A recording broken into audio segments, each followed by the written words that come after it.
This is We All Be, news-free Dixie for the 21st century. See how it works? Somewhere. Can you dig it?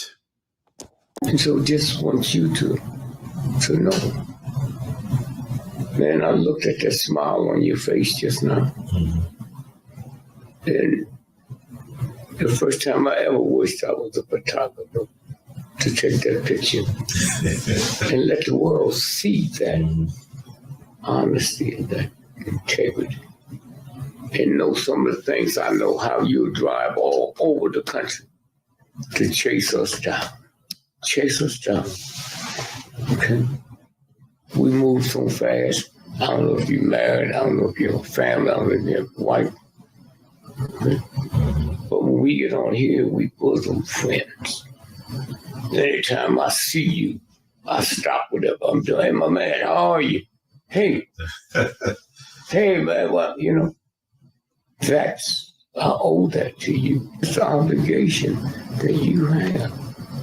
How old are you? Oh, 36. So you don't have the right to do what 36 people do. You don't have the right to go to the dance or go to the party. You don't have a right to take that trip to Europe when I might need that plane fare to fly somebody else to feed my people that love me. Mm-hmm. You feed them. Oh, it's one thing being hungry from food. Right. There's another thing being hungry for information. That's right. And that's you, the feeder. You got to be the farmer. You got to grow the crop. Huh? You got to till the grain. And at nighttime, when you hear something that sounds like water, you got to go see if the crop's going to be flooded. That's your job, man.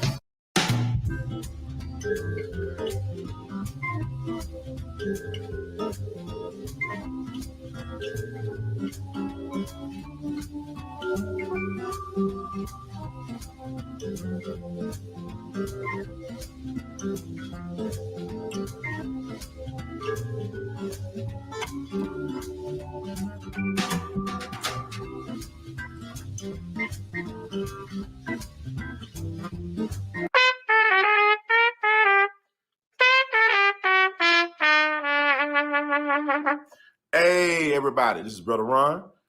I am asking you all to do me a big favor. Think about supporting the We All Be movement. Your donation is tax deductible. The We All Be Group Incorporated is a recognized 501c3. And I'm just asking you all because I want to keep on bringing y'all quality work through the way that I know how to do best. And I'm going to sing my praises and toot my horn. A lot of y'all were not hip to Dick Gregory until Brother Ron brought him on the We All Be platform, until that Django review we did.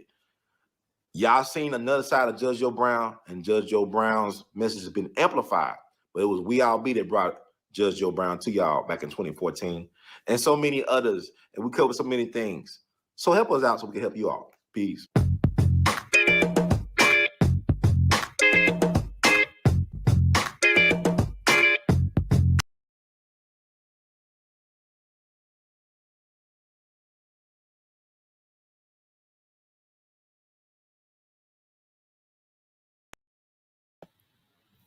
Dun dun dun, she's not like us. Dun dun dun, she's not like us. Dun dun dun, she's not like us. She's not like us. She's not like us. What's up, brother? We All Be news, radio, and TV.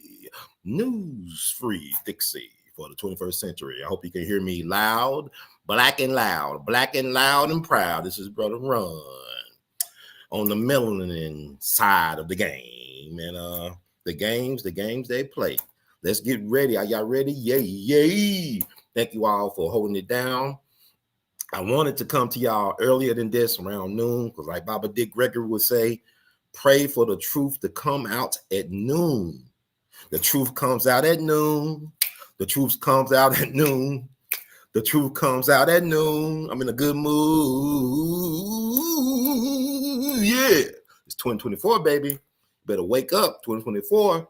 Make all your dreams and nightmares come true. Ain't no year like this. An epic year. They can't write this and make this up in Hollywood. This is like, it's like a Scandal. This is like Veep. I remember that show on HBO called Veep with Julia Louis Dreyfus used to be on Seinfeld. What is a bagel? Is a bagel an unsweetened donut? I don't know. Is a bagel antisocial because it's not sweet like a donut? I don't know. No, Seinfeld, right? But she did a show on HBO for several years, several seasons called Veep, Veep. And art imitates life, life imitates art. The world's a stage, and I think that show probably was based off of the vice presidency, of Kamala Harris in the future. So I do believe in time travel. I believe they prepared us for this Kamala Harris ascension on that show Veep, because there's a thing called predictive programming. I know y'all hooked up to that. Y'all talking about the Simpsons predicted all these things going on, like that cartoon on Comedy Central several years ago predicted the demise of Kobe Bryant, basketball superstar. In the cartoon, they show him getting blown up in a helicopter crash. And what happened in January 2020? He dies along with 8 other people in a helicopter crash. So what's going on? Predictive programming, like the guy who created Family Guy and all that stuff, right? He supposed to be on a plane heading to L.A. on September 11th, 2001. But he said he overslept and missed his plane. I guess he was on that flight from Boston to L.A. And he said he overslept. And next thing you know, he blew up, right? What is that? Seth MacFarlane or something like that? The guy who created Family Guy and all these other things. That teddy bear movie, whatever. Y'all know what I'm talking about. But I'm trying to get y'all on the understanding or overstanding what's going on. It's like you had that so-called lone gunman attempt on President Donald Trump, Agent Orange. I call him Agent Orange. They had that attempt on him 2 weekends ago, right? Now it's 2 weekends past, right? And what people don't understand, you got to understand, there's no such thing as a lone gunman in American history. There's never a lone gunman. Somebody sent that boy, a group of people sent that boy to pull that trigger. And come to find out, because of you great people out there, the reason why they're censoring us so heavily by being truth seekers and tellers, y'all discovered that this dude appeared in a BlackRock commercial. What's it back? I don't know, it was 2020 or something like that. It was like, he appeared in a BlackRock commercial. He was in a school setting. BlackRock, I think it's like they do investments, whatever, part of international finance, banking, all that stuff, what they do. All right. I think BlackRock is the new Goldman Sachs as far as it comes to American politics, because they got their tentacles in a lot of areas. They got a lot of people they puppet mastering over. They got a lot of puppets in the political arena. So get hip to BlackRock. But they had a commercial with the alleged shooter, Matthew Thomas Crooks, in a classroom setting. And you know what's interesting, like, Lee Harvey Oswald, who was just 24 when they framed him for the assassination of President Kennedy, when they would not allow him to have his day in court. He was silenced at the police station. That's kind of weird. How was they able to have security so lax? There's somebody like Jack Ruby, a well-known underworld figure in Dallas, had access to get Oswald. And then they got rid of Jack Ruby. And then I think about, shout out to Candace Owens. I think that she's very popular or very polarizing for people. But I was thinking about Candace Owens. One thing she does, she puts stuff out there, and she expects pushback, but it gets people to think. It's like the Black Panther Party said back in the day, you got to heighten the contradictions. You got to create cognitive dissonance. So I said dissonance, all right? Dissonance, to get people to get shocked and get people to start back thinking again. You got to jumpstart critical thinking in 2024. There's no good to have access to all this information if you don't know how to critically think, analyze, put things in certain contexts, learn how to control and reclaim your narrative. It does no good to have all this influx of info. And I say knowledge is the currency of the universe. But with that said, they use TV shows and movies to get us prepared for the future. It's like I talked about Lee Harvey Oswald, where he appeared on TV in New Orleans back in the day. I believe it was New Orleans. We doing that Fair Play for Cuba committee thing down there. the little government intelligence operation, Fair Play for Cuba down in New Orleans. This is right before he was made a patsy by the American government, American government. Like in the words of Dr. King, to paraphrase MLK, he said, the greatest purveyor of violence on the planet is my own government. That's MLK. And then you got to remember too, the media establishment, traditional media, they did a hit job on MLK. By the time he died in 1968, MLK was one of the most hated people on the planet. Think about what I'm saying. The media, they helped his image earlier in his career, because MLK was just on the scene for 13 years, right? Just 13 years, right? You think he was on the scene longer. Just 39 years old when they took his life. You think he'll be older. But the last couple of years of his life, he was not a media darling. It's like he won the Nobel Peace Prize. That was like his high moment, March on Washington speech in 63, 64, the Nobel Peace Prize. And when he started coming out against the Vietnam War, when he started getting himself in a position to affect public policy by affecting public perception, he had to go.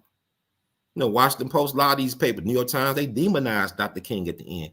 Kind of remind me of Agent Orange, because like he was a media darling like Dr. King, and then he got persecuted by the media towards the end, like Dr. King was getting persecuted.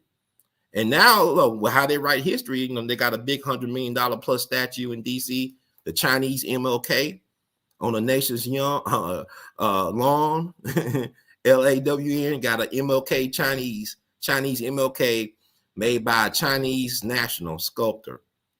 And this is what I want to talk about today a little bit, but I guess I'm running about to say there's no such thing as a lone gunman in American history. American history is a gangster rap album. Lee Harvey Oswald with Donald Trump, the debate back in 2016, he was debating, they're trying to figure out who could be the Republican nominee for the presidency back in 2016. He had a debate with Ted Cruz. And Donald Trump, y'all want to say, oh, he lies all the time. I'd rather say what Dave Chappelle said about Donald Trump. He's an honest liar, because all politicians lie. Get over yourself. There's no such thing as no honest politician. I'm sure Jimmy Carter, Christian, one of my favorite presidents, really underrated. He's not really appreciated what Jimmy Carter tried to do to the White House and geopolitical politics, but I'm sure he lied too, being a Christian. I'm sure he asked for forgiveness and he lied, because he said in that Playboy interview back in the day, I have lust in my heart. I lust in my heart. It's lusty and busted. Okay, getting back to the subject at hand. Reason why I brought the lone gunman thing was because a TV show that came out years ago, back in 2001. It was called The Lone Gunmen, not gunman, men as in plural. It was a spinoff of the X-Files. It was about this a team of investigative nerds. They investigate all types of interesting phenomena. But it was a spinoff from the X-Files series. It was very popular back in the 90s and in the 2000s, whatever. And so their first episode, which is always known as the pilot episode, the first episode of that show, it talked about people within the U.S. government hijacking the computers of these, airliners, these planes. They hacked into the computer mainframe of the planes, and they directed them to fly into the World Trade Center. So it was a government, it was a coup d'etat. They took control of the planes and they used them as a missile for the World Trade Center. This is a TV show that came out. That show came out March of 2001. What happened in September 11, 2001? We ain't gonna never forget. That's our Pearl Harbor. I ain't gonna never forget, where I was, what I was doing, who told me. That's embedded in my brain, like how people can recall Pearl Harbor. It's like, think about George H.W. Bush, right? He was like the youngest pilot in World War II for American side. He got shot down, I think, in the Pacific. Luckily, he survived. I guess luckily for him, but was it luckily for us? That's another story. But he could recall where he was at when Pearl Harbor went down, December 7th, 1941, but he could not recall where he was at when, November 22nd, 1963. That's the same. That's the date that will live on in infamy as well. That's the assassination of JFK. But he could never recall where he was at that day, November 22nd, 1963. But he could recall where he was at when he heard the news about Pearl Harbor, which happened December 7th, 1941. So I say all this, they mean this, I'll run you through all this jibber jabber out there. Jibber jabber, jammy jam. Just throw stuff to the wall, see if it sticks. See if you're listening. And this is the thing.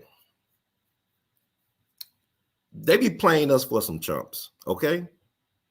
Whether you like Trump, whether you like Kamala, Biden, who cares? Really, at the end of the day, they're playing us. And we got to wake up by any means necessary. Malcolm X's birthday is coming up. The 100th anniversary of his birth is coming up May 19th, 2025. Malcolm dedicated the last several years, maybe the last 2 or 3 years of his life, trying to help educate, but he had to edutain y'all because black folks, we want to be entertained. If we try to receive something life-saving, but you deliver it in a poor, or not poor, but in a dull fashion, then black folks ain't gonna receive it. We always gotta be entertaining something. We always gotta be acting, performing. We're performing people. We like to perform, right? So Malcolm had a gift of communicating. He understood his people, so he put it out there. But I ask people sometimes, so what's your favorite Malcolm X speech? And folks, they'll tell me all they're talking about chicken coming home to roost, and they'll talk about by any means necessary, ballot or the bullet. But did you ever listen to Malcolm X's speeches? You ever listen to the ballot or the bullet, message to the grassroots, prospects for freedom? Just naming these are Malcolm X speeches. And he talked about black folks being careful about embracing white liberalism, white liberals, embracing the Democratic Party. He took the time to talk about that. You can go back in 1964, the Democrats had their convention in Atlantic City. This is the same summer as Freedom Summer, where them 3 civil rights workers went missing. Mickey Swerner, Andrew Goodman, and James Chaney. 3 civil rights workers, 2 white Jewish guys from New York City, 1 black man from Mississippi. They went missing on Father's Day of 1964. Their bodies were discovered in the earthen dam August the 4th, 1964. Barack Obama was born August 4th, 1960 or 61.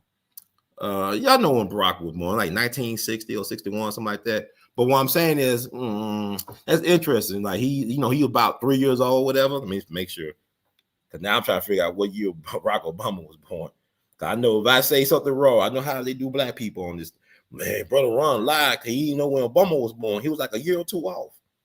I know how y'all be doing, black folk, to try to help black people, our own people. And he was born August 4th, 1961. Okay, so Barack will be 63 next month. So what I'm saying is, you had y'all like Democratic plantation, y'all still stuck on the plantation, right? Which is interesting because black folks, for the most part, were Republicans for a long time. That was the party of Lincoln, right? Or Frederick Douglass, radical Republicans.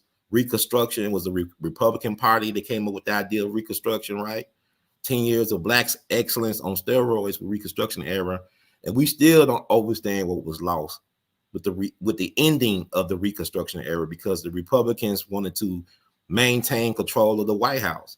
So I think it was Hayes Tilden. Tilden was the Democratic nominee, and Rutherford B. Hayes was the Republican nominee. And they had a really, really close election. And they was trying to figure out, and they made a deal. Like the Republicans said, look, Democrats said, look, if y'all want to keep or retain the White House, withdraw the troops from the South to end Reconstruction. So the Republican Party did that. And the Republican Party owed black people an apology. Democrats never going to probably apologize to black people because they are the party of the Ku Klux Klan. Nathan Bedford Forrest's birthday, the first Grand Wizard of the Klan, was July 13th. And you notice it was a march on Nashville. These white, whatever y'all, I guess they white nationalists, these guys in ski masks, like they white poo shiesties with Confederate flags and United States flags. And y'all was scared. Y'all was in the Waffle House looking out the window. Who's that peeping out the window? Pal, nobody now. Y'all said, what's going on? Like, why they walk their ski mask on in the middle of the day? Why they waving Confederate flags and U.S. flags? Because this is where we at. See, what y'all don't understand, white supremacy is a religion. Or white inferiority is a religion. July 13th, the same day that they try to, that Donald Duck, the same day that Donald Duck to keep from getting assassinated, is also the birthday of Nathan Bedford Forrest, the first Grand Wizard of the Klan, Confederate general, slave owner, trader, father of private prisons. That was his day, July 13th. He's an honored son of Tennessee. They used to have his bust of his likeness in the state capitol in Tennessee. They took down the statue in Memphis, but they got a 2,500-acre state park named for him in the state of Tennessee. He got a city that he founded in Arkansas named for him, Forest City. That's the birthplace of one and only Right Reverend A.L.L Green. Hey, love in Jesus Christ. And also, that's where they kept T.I. the rapper. He was doing his gun charges for the feds. He was over there. They got a federal penitentiary, whatever, over there in Forest City, Arkansas. So, like even like you look at April. April is a big month for white supremacy as well, because Adolf Hitler was born April 20th, 420, right? April 20th. Let me see if I got that right, because I be thinking, Ron, he got it wrong. He leading us down the rabbit hole. He making us drink that woke Kool-Aid, man. Adolf, April 20th. That's his birthday. So 420. That's the day of 420. Well, it was Adolf Hitler's birthday. You look at some of these white people, white nationalists. I remember I was in Kroger's late one night, and I was trying to get through this alleyway. It was two white dudes talking. They was blocking. And I said, "Well, excuse me, can I? I need to get through. Excuse me." I was polite and diplomatic, and so they let me in. But when I noticed, when one of the guys' arm was the number 88, he had an 88 tattooed on his arm. And if you don't know anything about those type of people, what's the H is the 8th letter of the alphabet. H is the 8th letter of the alphabet, So, they got Hail Hitler, Hail H, they start with an H, and Hitler start with an H. So they let you know Hail Hitler, that they salute. So I saw that, and I knew I'm in Memphis, but still, I'm in a majority city that's black, but we have no knowledge of self. Because like white folks for over 100 years will celebrate the birthday of Nathan Bedford Forrest the Sunday before his birthday. So for over 100 years, white folks by the hundreds and thousands would come to Union Avenue in the blackest city in America to honor their number one cracker in chief, Nathan Bedford Forrest. Okay? So this is the real deal. So I remember I covered the last 3 birthday ceremonies of Nathan Bedford Forrest before they removed the statue back in December of 2017. And also that's where his wife and himself was buried on one of our busiest streets in downtown Memphis. And I used to just go there a lot of times by myself or with like 2 or 3 people. My mom would make sure she pray over me, put prayer oil, I call it chicken grease, on me to cover me in the blood of Jesus. So I went down there, lone person by myself, a black man, just observing, not obstructing, but observing and listening to these people in their Confederate garb and horses and Confederate flags, and they had watermelon and their water, and I wish I was in Dixie, hooray, hooray! I wish I was in Dixie. Yeah. So y'all think it's a Trump thing or Trump? It's America. America. This is America. America, when it first began, it was Project 2025. When America first began, it was Project 2025. Okay?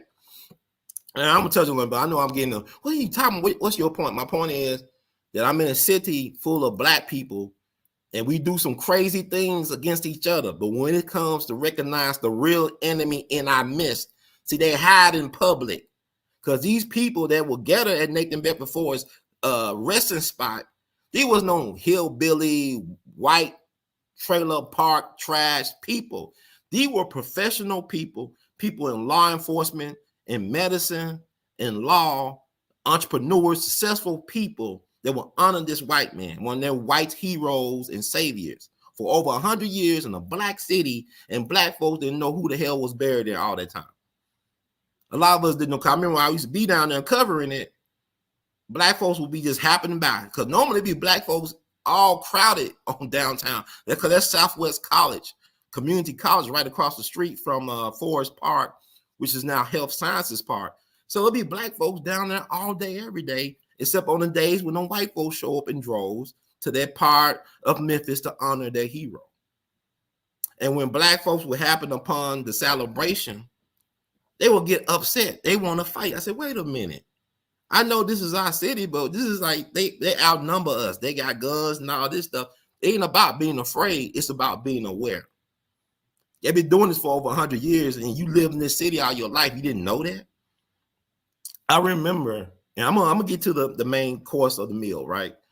But I remember when Reverend Wright, Jeremiah Wright, Reverend Goddamn America, that dude, Obama's preacher from Chicago, that Thailand town. He came to speak at the University of Memphis. I ain't gonna never forget this. April 3rd, 2009, the day before the anniversary of Dr. King's assassination by the U.S. government. That's not no conspiracy, that's reality. That the government killed Dr. King. The gun that killed him came from the FBI. This is not no conjecture or no, this is reality. This happened. You know, they went to civil court and they proved that the government was complicit and responsible, because if white folks don't believe that OJ can win his murder trial but yet be guilty through the civil trial, well, the United Snakes are guilty of killing Dr. King. And Dr. King said, the greatest purveyor of violence in the world today is my own government. And it still holds true to this day, if you think about it.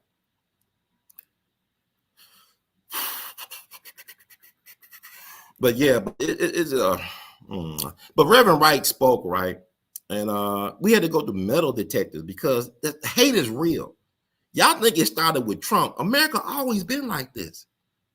They not like us, but they are us. This is us. They not like us, but this is us. When I talk about Nathan Bedford, all them professional people, I knew some of the people. One of the person was a spokesperson for not only their group that supported the Nathan Bedford's birthday party, but he was a spokesperson for the Shelby County Sheriff's Department in law enforcement. They don't wear them robes no more. They wear suits, they wear uniforms, they don't wear the robes. They out in the military. They always been there. But now's the time, right, to come out. Everything's coming transparent, right? I lost my train of thought on it. I just thought about my forest. It got all animated. I talked about, oh yeah, Reverend Isaac Richmond. He was there. He's a local community activist. He ran for Congress several times. He's a very unique Memphian figure. He's to me, he's like iconoclastic. Our people really don't support him like we should. He's kind of marginalized, but he stayed true to the cause. He's one of them people that's a true soldier for the people. So he was passing out flyers saying we're going to have a protest of Nathan Bedford legacy. They're going to protest the statue being in Memphis, in a black city, and his legacy. So he passed out a flyer. I got the flyer. He invited the media to attend his protest rally the next day, Saturday, April 4th, 2009 in Forest, what used to be known as Forest Park, right? So I went down there. No other media showed up, but We All Be Media, and I recorded them and interviewed the people. Dr. Isaac Richmond got their point of view. Now, this is April 4th, 2009. And I remember, I think, one of my jegnas, the Honorable late great Judge Army Bailey, I believe he was he brought Reverend Al Sharpton, what y'all know as Al Charlatan, to Memphis to protest the statue. I think they did that back in 2004. What I'm trying to say is, like, people want to give credit to the people that came later on. I'm not taking nothing away from the people that came, the Black Lives Matter people and all that. You know who they are. They know when they get in front of the cameras and all that. But it was a process of people getting to a point where that statue was being able to be removed from Memphis.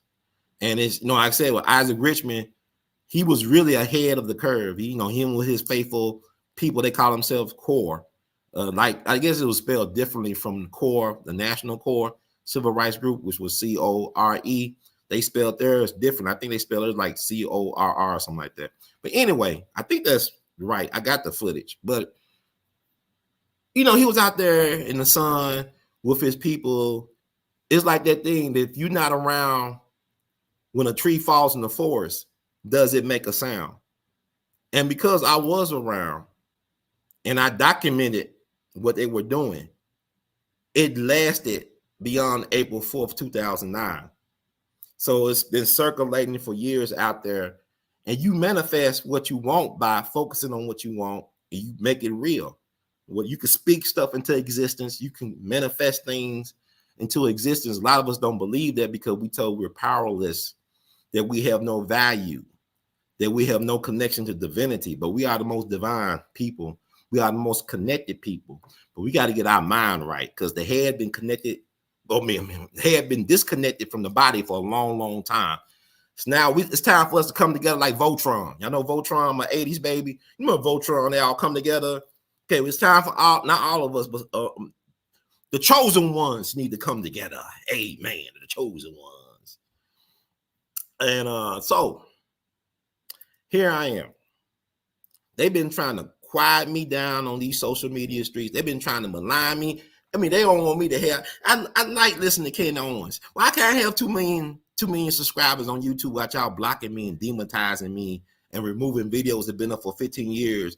Why can't I have it like that? What's wrong with me? I'm not good enough to have those type of numbers like Joe Rogan and all these people. Why can't we all shine, B? Why can't we all shine, man? Okay, but that ain't the problem. The problem is you got to be sacrificed. You got to pay a price for wanting to tell the truth and to share that truth and to speak truth to power. It's like I remember when I interviewed Dick Gregory, right? Is my biggest Dick Gregory video. It got over 1 million views on YouTube. YouTube demonetized that. I'm not making any money off that, but other people, they could take it and reshape it, and they made money off it. They paid rent with that. But I waited for almost like 12, 13 hours in a hotel lobby in New York City for that interview. So Dick told me, like, man, meet me at the hotel, man. I just be gone for a couple hours out the city. It's like a couple hours turned to 12 hours. And I was waiting in the hotel lobby. He showed up around midnight. I had my head down.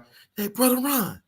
And then he'll tell me how he met this shaman outside of New York City that gave him some insight. This is back in 2016. It's October 2016. It's a couple days after his birthday, his last birthday. I actually went there at the last minute for his last birthday. I was actually in Baltimore area, in Hanover. And my sister, who lives in Maryland, told me, Dick got a birthday thing at Caroline's. You should go. And I wasn't even trying to go to see Dick Gregory. It's just like I happened to be in Maryland. They had the mega bus available in Baltimore. So at the last minute, I went on the mega bus from Baltimore to New York City. And I went to Caroline's with my suitcase in hand. And I met Dick Gregory with his family. George Wallace, the great comedian, was there. We had a good time. I didn't know it was going to be the last time that he'll get a chance to celebrate his birthday. But he stayed in the city for a couple of days after that. So I waited for like 12 hours for him to come back. And then we had a late dinner. We got some food from the bodega. And I slept, in his hotel room. I slept on the couch. He had, Dick Gregory's entry. He had all his stuff laid out. He was like a mad scientist. And he just had newspaper articles, everything everywhere. But anyway, I found a space on the couch. He slept in his bed. I didn't even know Dick Gregory actually sleep. You know what I'm saying? Because he'd be up. He got so much energy. But the next morning, he got out of bed and he spoke to me for a couple hours off the top of his head as usual. And he talked about the 2 Trumps. There will be no election in 2016. He said there'll be no election. And so, it was an election. And I remember we talked on election night, or I think it was election night or the next day. And I remember what Dick said, because Dick said a lot of stuff. I mean, he's of a different generation. He's civil rights generation, all that. They had a different view on things. And my thing is, I'm of my generation. I have a different view. And I'm tired of trying to do the same stuff that the elders, no disrespect to the people that came before, but that's not gonna get it done for us. All that symbolism and we call it respectability politics. Throw that out the window because they not like us. They not like us. They not like us, and they don't like us, and they don't like us, and they don't like us. You better love yourself more than they hate you. You better love yourself more than they hate you. You better love yourself more than they hate you. So what I'm saying is, he said there will be no election. Trump will be the last president. Y'all say, oh, the election happened. Dick Gregory is a fraud. He's a charlatan. 2020 happened. I don't care what nobody said. Joe Biden never got more votes than anybody in U.S. presidential history. It's not possible. Donald Trump was a rock star during the pandemic. People come by the tens and thousands to see Trump speak. Joe Biden couldn't get people to come to the drive-thru if he was giving out Popeye's chicken. He couldn't get enough people to come. He was like he said, he in the basement.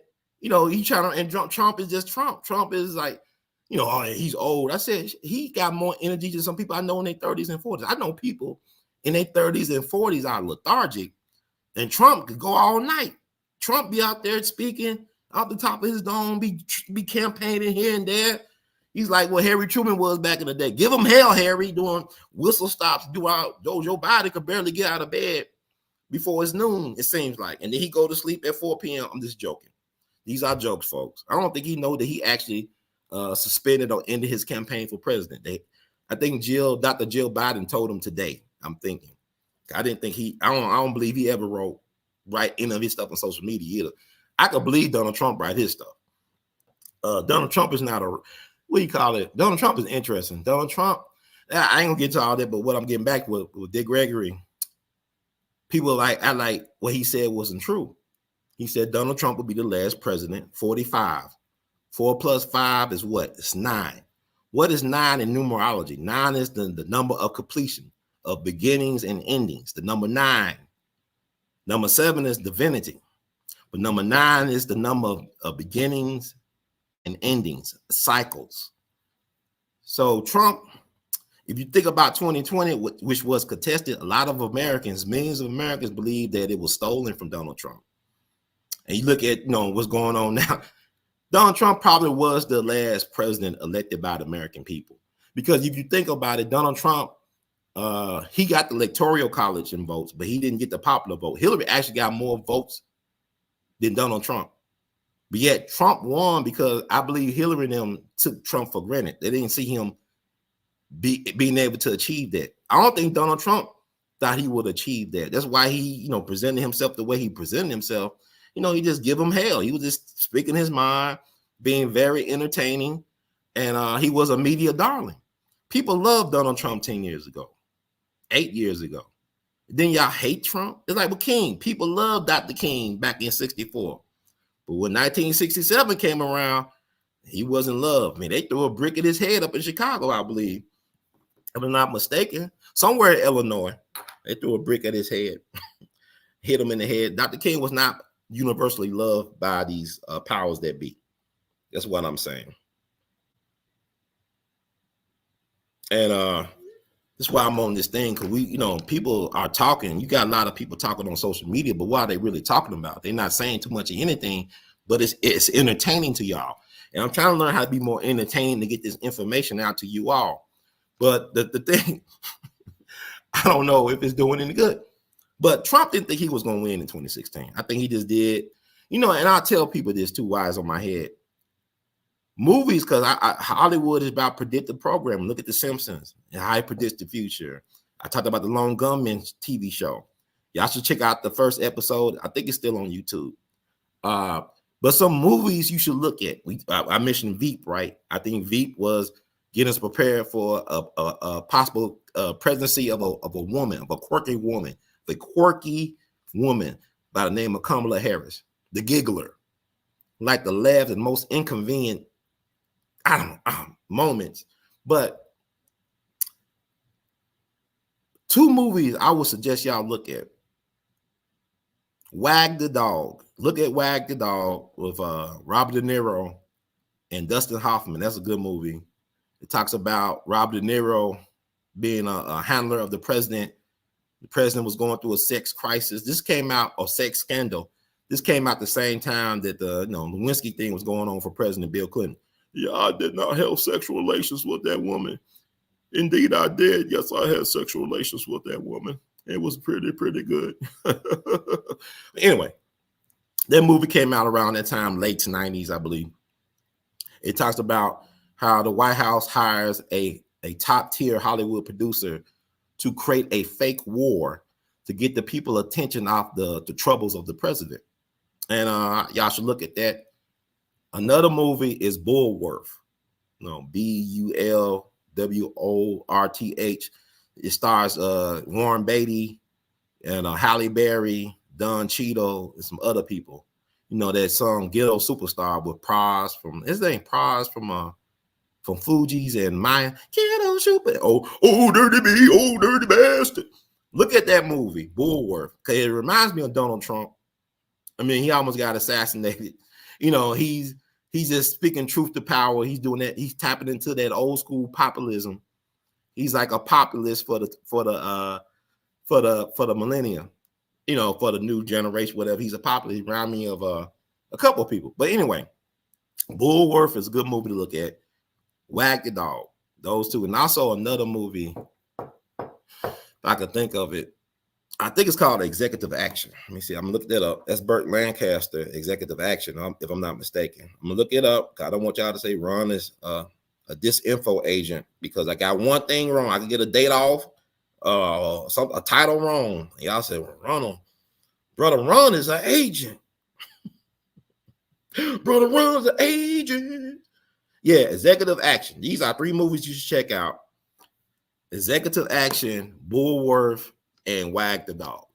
And you don't have to thank me at all, but because they'll tell you what's happening. See, the reason why a lot of folks believe that Donald Trump staged what happened in Pennsylvania, because we are so desensitized by our media. The media has desensitized us to having empathy. The media is creating generations of narcissists. The media is the reason why you hate a man you don't even know. Most of us never met Donald Trump. We don't know his family like that.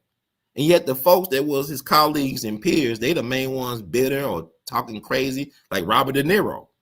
Y'all used to love this guy. New York. Y'all used to, Donald Trump was a Democrat. Yeah, y'all didn't know that Donald Trump was a Democrat. And they said he was cousins to Hillary Clinton. Because you be the president, you got to be related. It's a club. It's about bloodlines matter. Bloodlines matter. Barack Obama even related to Brad Pitt and Dick Cheney and Warren Buffett on top of that. Bloodlines matter. So everybody can't be president. That's the whole point. And Donald Trump is in the club, but he's not. He's like, they got to accept him, but they don't like him. Because he's telling you everything that's going on. He's like TMZ for the club. He's letting you know what's going on behind closed doors, right? He's leaking all the info. But anyway. Oh, boy. But let's talk about Joe Biden. Let's talk about this Joe Biden situation and the Kamala Harris thing. Joe Biden, as we found out, stepped down. He's not going to seek a re-election, a bid for president of the United States, which is a shock.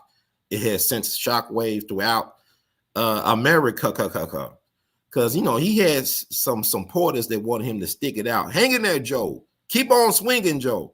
Joe don't know what year it is. Joe don't know he's still president. Joe don't even know that his son is dead. Both, I think, the way they portray him. But even when the parties start coming out against him, his own people, because in America, we eat our own. We eat our people.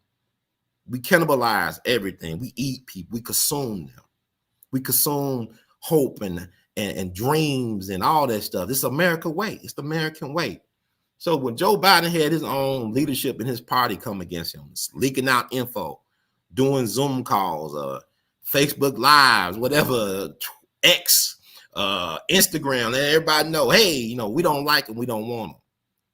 We don't need him. Joe, you're too old to learn how the game go. How do you want it? They treated Joe like people treating Bob Dole back in 96. I'm Bob Dole. I'm not going to take it anymore. Yeah, you got to take it outside, Bob. We don't want you. But he ended up getting a nominee. He was a nominee for the Republican Party, and Clinton beat him in a landslide. But the point is, forget about Joe.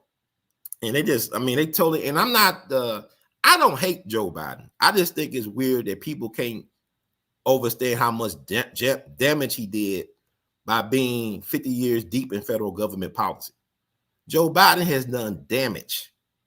Whatever you think about Donald Trump, y'all want to talk about housing discrimination. Joe Biden made sure that black folks had government housing for generations with the crime bills.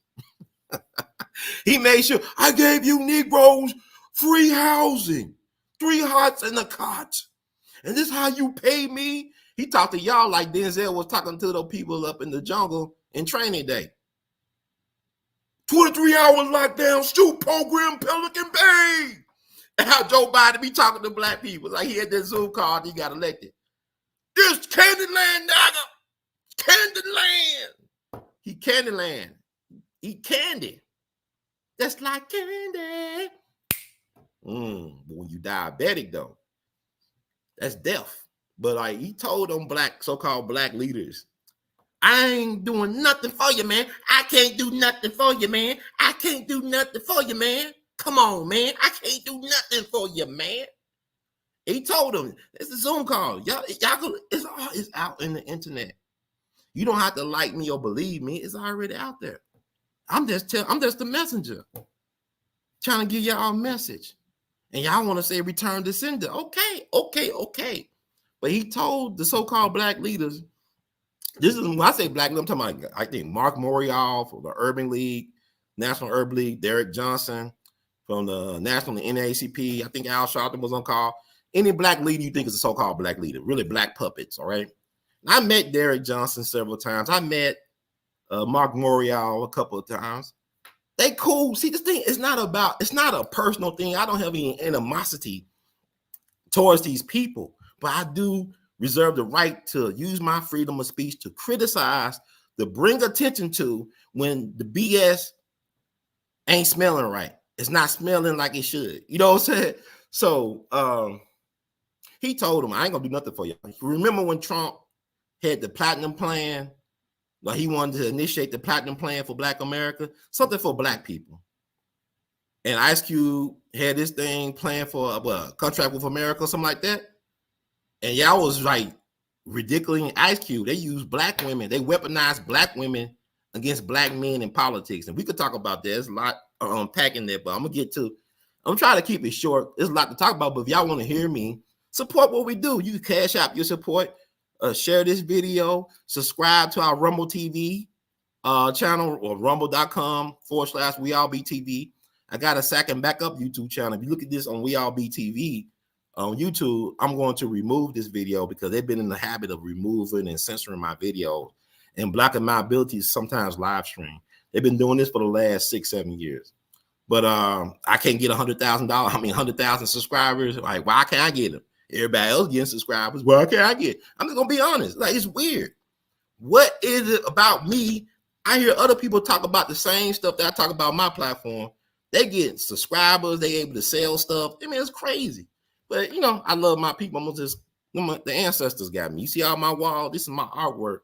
Burt Williams, Mike Brown, Louis Armstrong, Jack Johnson. They got me because I'm a fighter. I'm gonna fight. You ain't gonna shut me down that easily.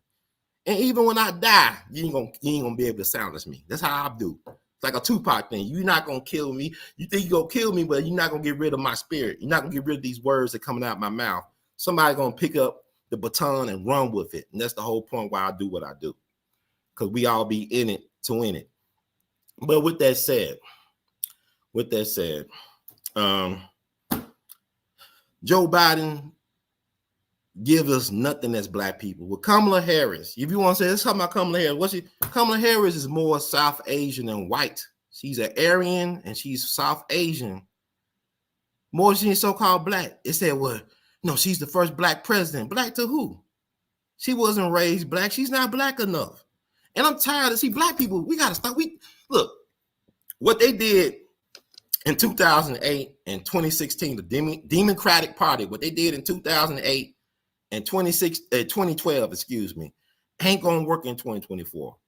You already gave us this Trojan horse named Barack Hussein Obama. You already fooled us twice. You fool us a third time, it's our fault. It ain't y'all fault, it's our fault. And this is the thing, black people, we let everybody be black. Eminem black, Kamala Harris black. They all black and they black. They not black. They not black. Where is the black president whose folks went through slavery, through lynching, through Jim Crow, race massacre, poll taxing, redlining?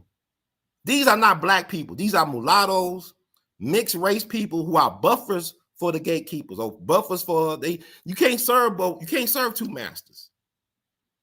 Kamala told us she's not for black reparations. Y'all can look this up. Take a look. It's all online. She told you I ain't giving y'all nothing. The Asians get something. They got an anti-hate bill, anti-Asian hate bill. They got something. Who else got something? Israel. They got something. She swore allegiance to Israel. She's married to a Jew. I think Imhoff. She didn't hyphen her name, but she's married. See, that's the thing. Y'all so full of crap. Oh, she's a black woman. What if it was a black man that had a white wife? Would y'all be so supportive and vocal? While you sororities and fraternities be out there stomping and whatever y'all like to do for a black man who had a white wife? Whether that was Frederick Douglass running with his second wife who was white. You know, Frederick Douglass ran for vice presidency, or he was put on a ticket with a white woman named Victoria Woodhull for the Equal Rights Party back in the campaign season of 1872. Will y'all accept Frederick Douglass if he had a white woman and running for president? No, but y'all, I can't see it even on social media. I went to school with black women. They good, and they got white husbands, and they got mixed kids. And I remember when 2020 happened, they all on my timeline talking about, I don't know what to tell my son. This is after George Floyd and Ahmaud Arbery and Breonna Taylor, all this stuff that was happening to black people. And y'all want, I like Trump invented this, but didn't Jordan Davis and Trayvon and Mike Brown and Sandra Bland get killed on Obama's watch? Stop it with the Project 2025 BS. Police been had immunity. They been had it. And I'm going to talk about that too. I'm going to bring it because the anniversary is coming up. But different thing. I'm going to touch on that. I want y'all to do the research on it. But with that said, Kamala said she ain't doing nothing for black people, for black Americans. She ain't giving y'all no reparations. I wish y'all had the same type of energy for reparations that I do for Project 2025. Y'all like this stuff like, oh man, police immunity, get rid of the Department of Education. You mean the Department of Miseducation? You know how many people out here graduating, walking around with high school diplomas that can't read and write, they can't add? But you know, I hate giving money that folds and jingles to people at restaurants and at grocery stores because I know they don't know how to count. Not because they stupid, because they was not taught how to count properly. So people can't even do simple arithmetic or can't even read and write. They got high school diplomas. And y'all talking about, man, he gonna get rid of the Department of Education. They not educating. They're the Department of Indoctrination. They're making a nation of C and D students. They're not teaching critical thinking. They're not teaching civics, function of government. They're not teaching you nothing. They are talking about, well, I didn't learn this in school. You don't learn nothing in school. What you talking about? I didn't learn about me in school. You don't supposed to learn about you in school. They're supposed to teach you reading, writing, and arithmetic. They're supposed to get you indoctrinated. It's not about real education. It's liberation. It's liberate. It's not limiting. It's like scholars and academics. Oh, Donald Trump is the worst president. Y'all so fucking weird. I mean, excuse me. Ooh, walk that back. Y'all are weird because in academia, they want you to focus on one thing and become an expert at that. If you live in life, you learn about all types of different stuff. You learn that everything is connected. You know, it's a thing called being an autodidact. You know, autodidact or autodidactic. Our greatest people in our country, in the world history, were autodidact or autodidact. All right. That means self-taught. You're a self-taught person. Malcolm X was an autodidact, right? Benjamin Franklin, Thomas Edison, Leonardo da Vinci, Henry Ford. I would say even George Washington Carver. I mean, the way he communicated with animals and plants. It's certain things in us that we got to discover for self. You know, knowledge of self is the foundation for success in a world like this. Knowing your people and where you come from, schools ain't qualified to teach that. So when people say, why didn't we learn this in school? They don't want you to know. It's like, y'all focus on Project 2025. We need a Bacon's Rebellion of 2025. We need a Bacon's Rebellion. You want to know why stuff is so messed up? Study the Bacon's Rebellion. It's divide and conquer. White power is divide and conquer. Black power is unity and solidarity. That's why it's amazing when black folks get together on some stuff. It don't have to be a lot of us, but when we move, like you know, people make jokes about black people like being at the fair or at some large event, and we see a few black people running, about 3 black, then all of a sudden we start running. Say, well, why are we running? Like, you know why? Because you see your other brothers and sisters running, you start running. Because we are connected. We are soul people. We spiritual. We connect. So when we do that, we shift paradigms. We create paradigm shifts. And what they don't tell you is when black folks get together on stuff, we don't need no allies. We don't need no friends because we never had any friends. We never had any allies. Unless we could be a friend to ourselves, like Dr. John Henry Clark would say, if you looking into the mirror and that person staring back at you ain't your friend, you're not acquainted with that person, then we have no friends. So, but people understand, like we y'all talking about Abraham Lincoln, y'all mad at him for the wrong reasons. You know, Abraham Lincoln had some good intentions, but he was a white man. You know what I'm saying? Y'all say he don't like black people. It don't matter. It don't make a difference. He thought slavery was wrong. And he could hate black people and still think slavery is wrong and help end slavery. But what people don't understand, the Emancipation Proclamation did not free no black person. It took black men taking up arms to free themselves. When John Brown went to Harper's Ferry, he couldn't free black people. He was going to Harper's Ferry to get the arsenal, the weaponry to arm black people. If they wanted to be armed, you have the choice to be armed, but you got to fight for yourself. He sacrificed himself, his sons and stuff sacrificed themselves, but he knew that he couldn't free. He's not qualified to free nobody if you can't free yourself. You got to free yourself. So it was black men that free, but then people understand by black men fighting in the Civil War, it not only won freedom for themselves, they preserved the Union. Because when Abraham Lincoln, when he said the Emancipation Proclamation, January 1st, 1863, the North were getting their ass whooped. Whoop that trick. Whoop that trick. They were beating the hell out the North. They were about to lose. They were losing. And then it was Democrats like George McClellan. He was over the Union Army before Grant, U.S. Grant. He was a Democrat. They were doing obstruction stuff. They were trying to undermine the North battle with the South, right? So I believe it was Democrat. I think Abraham Lincoln's Vice President, Andrew Johnson, was a Democrat from Tennessee. He was the one that told him to roll back that 40 acres and a mule. And we are old reparations. I don't care what nobody say. You so-called, experts, I want my money. I don't want no voucher for no school, and give me my money. Run me back my money, man, with interest. But yeah. But it's a lot to talk about. But let me focus back in. So we don't expect anything from these people like Kamala Harris, Chuck and Pearls, y'all happy, aka Howard University, and y'all don't even realize most HBCUs are founded by white people. Howard is named for a white man. Spelman is named for a white woman. Booker T. Washington was appointed to Tuskegee. He didn't found Tuskegee. Mary Clyde Bethune actually created Bethune-Cookman College. She did it with no money hardly, and she took on the Klan. And that's a story that needs to be told. And she was brilliant. And also I want to touch on this. I started thinking about it because people say, oh, J.D. Vance, he going to get rid of abortion. I mean, why are we so obsessed with killing babies or fetuses? I mean, I understand people get tight in the jam. Brenda's got a baby. Oh, think about why I hear black people, which is like, God be talking to me. God talk to you too. The ancestors be talking. People be talking like, man, we need a Malcolm X. I be seeing y'all in the comments, man, we need a Malcolm X. We need a Fred Hampton. We need Ida B. Wells. I'm saying, well, we kill our leadership. We kill our people. The ancestors be trying to come back, but we abort them. Y'all aborted Malcolm X. Y'all aborted Dr. King. Y'all aborted Harriet Tubman, Ida B. Wells, Sojourner Truth, anybody, Madam C.J. Walker. They were trying to come back. We keep on killing them. We killed about think they say about 70 million black babies been aborted. Think about if we didn't abort all our babies like that, what would black people be right now? We kill our warriors, we kill our fighters, our soldiers. And we got the nerve to talk about we catching hell. We deserve to catch hell. It's like Dick Gregory said.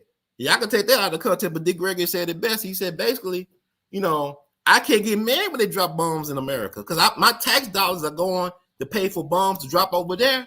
So it's only a matter of time that it comes back over here. It's like what Malcolm said about the chickens coming home to roost.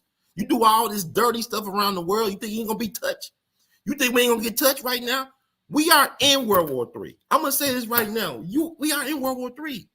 But y'all waiting for ABC, CNN, Rachel Maddow, MSNBC, Roland Martin to tell y'all in Civil War. Or we in World War III.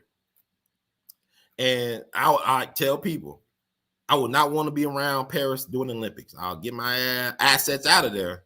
Because you know what they did back in 96 at the Olympics in Atlanta. In Olympic Park, that black woman got killed by a bomb. And Eric Rudolph, that's the guy's name, was it Eric Rudolph? They blamed the security guard who was a hero. And they blamed security guard, right? And they made a movie about it. Clint Eastwood, I think, did. I'm gonna look up this name because y'all be like, man, Brother Ron told us the wrong name. It was Eric Harris, not Eric Rudolph. I know how y'all be, but y'all have no love for brothers. Like, oh, it's tough out here. It is rough out here for a brother. Yeah, Eric Rudolph. But they tried to blame him on the security, I think, guy. And Clint Eastwood did a movie, and the guy passed on the guy they blamed, the scapegoat. But this is what they do. Think about Munich, the Olympics in Munich back in 72. What happened to the Israelis, the athletes, and all that. And then I wouldn't want to go to Chicago. I love Chicago. Chicago's amazing. Chicago's a beautiful city. I love Chicago. I wouldn't want to be there in August for the Democratic National Convention. I want to be in Chicago for the Democratic National Convention because that's where they're going to announce the Civil War. That's what the Civil War going to take. They're going to, hey, people mad in Chicago, man. Black folks mad in Chicago. You ain't going to be trying to give us no Kamala Harris. We want, I'd rather have Jesse Jackson. Jesse Jackson is a black American. Kamala is not black. And she's not American enough. She's not black American enough. Even her daddy don't want to claim black. And it's white Jamaicans, it's Chinese Jamaicans, it's Indian Jamaican. I'd rather call Kamala Indian Jamaican than black American. She's not one of us. She's not like us. I'm not going to put up with you fools. I would rather have Kwame Kilpatrick be the president. He's black American. Black Native American. Whatever you want to call it, we put all these labels. See, this is like, they give us symbolism. They give us pretty pictures and stuff, and we're starving. We're dehydrated.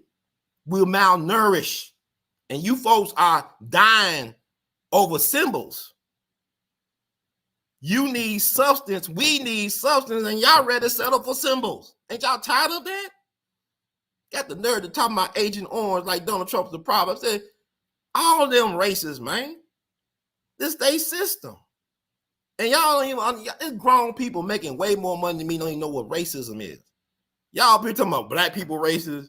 No, I know some elders that don't like black people, don't like white people. Don't make them racist. Racism is about power. Being a racist is about having power, having leverage, having access. There's a lot of racists that love black people. You said, no, it's not. I said, well, yeah. Where you staying at? Who you renting from? All this stuff. There's a lot of racists that love black people. There's a lot of black people that hate black people. And there's a lot of racists that love black people. But black people cannot be racist. We cannot deny white people housing. We cannot use entities to discriminate against white people like they do us. And they benefit. So racism is not about hate. It's about power. And once you realize this, see, we've been miseducated thing about racism, because like some of y'all are some despicable characters. I'm talking about some black folks. They got the nerve, and when a white person, so-called white person, don't like you, it's all about racism. No, because you're an asshole. It's not always about the color of your skin, because it's the color of your personality. All right. So we need to get to that point, but don't act like it doesn't exist. And like even how they use, like people talking about Governor DeSantis. I don't really care for the Governor DeSantis like that. I told people Donald Trump will be the Republican nominee. They said, oh, it's going to be DeSantis, it's going to be Swami, now it's going to be Trump.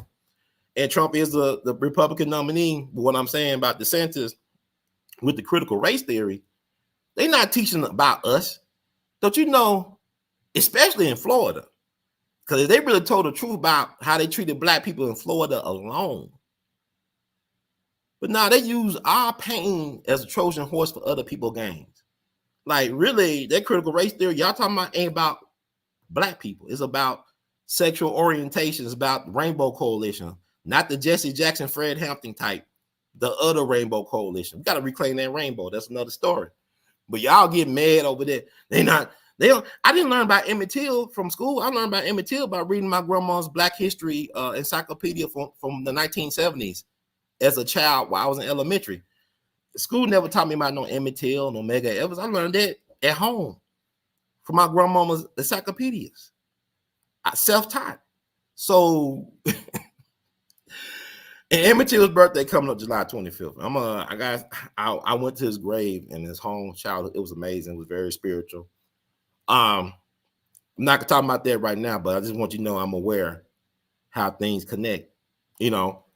And so you look at what we're going through. We don't ask for nothing. We don't expect nothing. It's like with James Clyburn, election night, or whenever that was, the day after the miselection or unelection or in election, it wasn't a real election. Dick Gregory, like he said, Donald Trump will be the last president. Donald Trump is the last president that was picked and selected by the people. Dick Gregory is correct. He was just 8 years too early.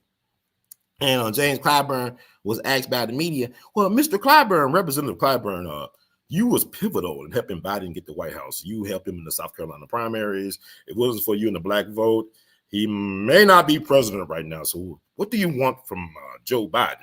Here go Clyburn, this step and fetch it Negro. I don't want nothing from Joe. I got everything I need. I got everything my family's taking care of, and I just don't want nothing. He ain't get nothing either. He ain't get a dang thing, right? But then what about the black folks in South Carolina that's suffering? What about they losing their lands? Gullah Geechee people, all them they land getting taken away from them, gentrified. Black people catching hell all over the place. And you say he can't do nothing? You get all that work for Master Joe. I'll help Master Joe, Uncle Stephen. You're not an Uncle Tom. If you was an Uncle Tom, he would be a race man. He would have said, oh, well, Joe, I ain't want to step on your toes, but, you owe us something, Joe. You owe us something. You owe us something. Yeah, that's the thing. We don't have no black leaders. None. All these self-promoting, selfie-obsessed, trending hashtag keyboard warriors ain't doing nothing for black people and got the nerve to tell me I'm not my ancestors. You right, you not them. You are not like them. You are not like them. You are not like them. You damn right. And I agree. Oh my God, I'm being censored. But I'm just saying, like, no, this is not what we need to be doing. I gotta go back to 64 because what's going on with the Democrats, they're imploding. They're not going to win the White House unless they cheat. I'm going to say it like this because there ain't no way the party with this type of partisan politics going on is going to win the White House. They're not unified. This reminds me back in 68. I wasn't there. I'm not a time traveler. But when Lyndon B. Johnson said he would not seek a re-election, a second term, a second full term, and then Bobby Kennedy was catching fire and he got killed in Los Angeles back in June of 68. And then you had all this stuff going on in Chicago at the Democratic Convention, all the protests getting beat up, Gangster Daley, because I believe if Mayor Daley could be mayor, how come Jeff Ford and Larry Hoover couldn't be mayor? Chicago's a gangster town. Anton Cermak could be mayor, how come Larry Hoover and Jeff Ford couldn't be mayor? Gangster town. So all that was happening. Hubert Humphrey got the nomination right, but he lost to Nixon. But then also you think about 1980, when Jimmy Carter was the incumbent, and then he had a challenger in Ted Kennedy. Another Kennedy tried to spoil the party, come along, Ted Kennedy. And that broke up the Democratic Party, where Reagan was able to get in, not only because of that, but also because of the October surprise, making a deal with the Iranians for the hostages behind old Jimmy's back. Jimmy Carter, y'all know that him and, what's his name? Berry Gordy are cousins. They blood cousins. Look it up. Berry Gordy, the founder of Motown, is blood cousins with Jimmy Carter. Jimmy Carter, I believe, niece or grandniece or whatever, was married to Van Jones, the Crime Negro Network anchor, Van Jones. He used to be married to Jimmy Carter's Ken. So he got, I believe, 2 sons by his wife. I think they're divorced. But all this stuff is connected. It ain't coincidence. Coincidence is fiction. When people say it's a coincidence, it's not. No, it's real. It's real out here. Everything's connected. But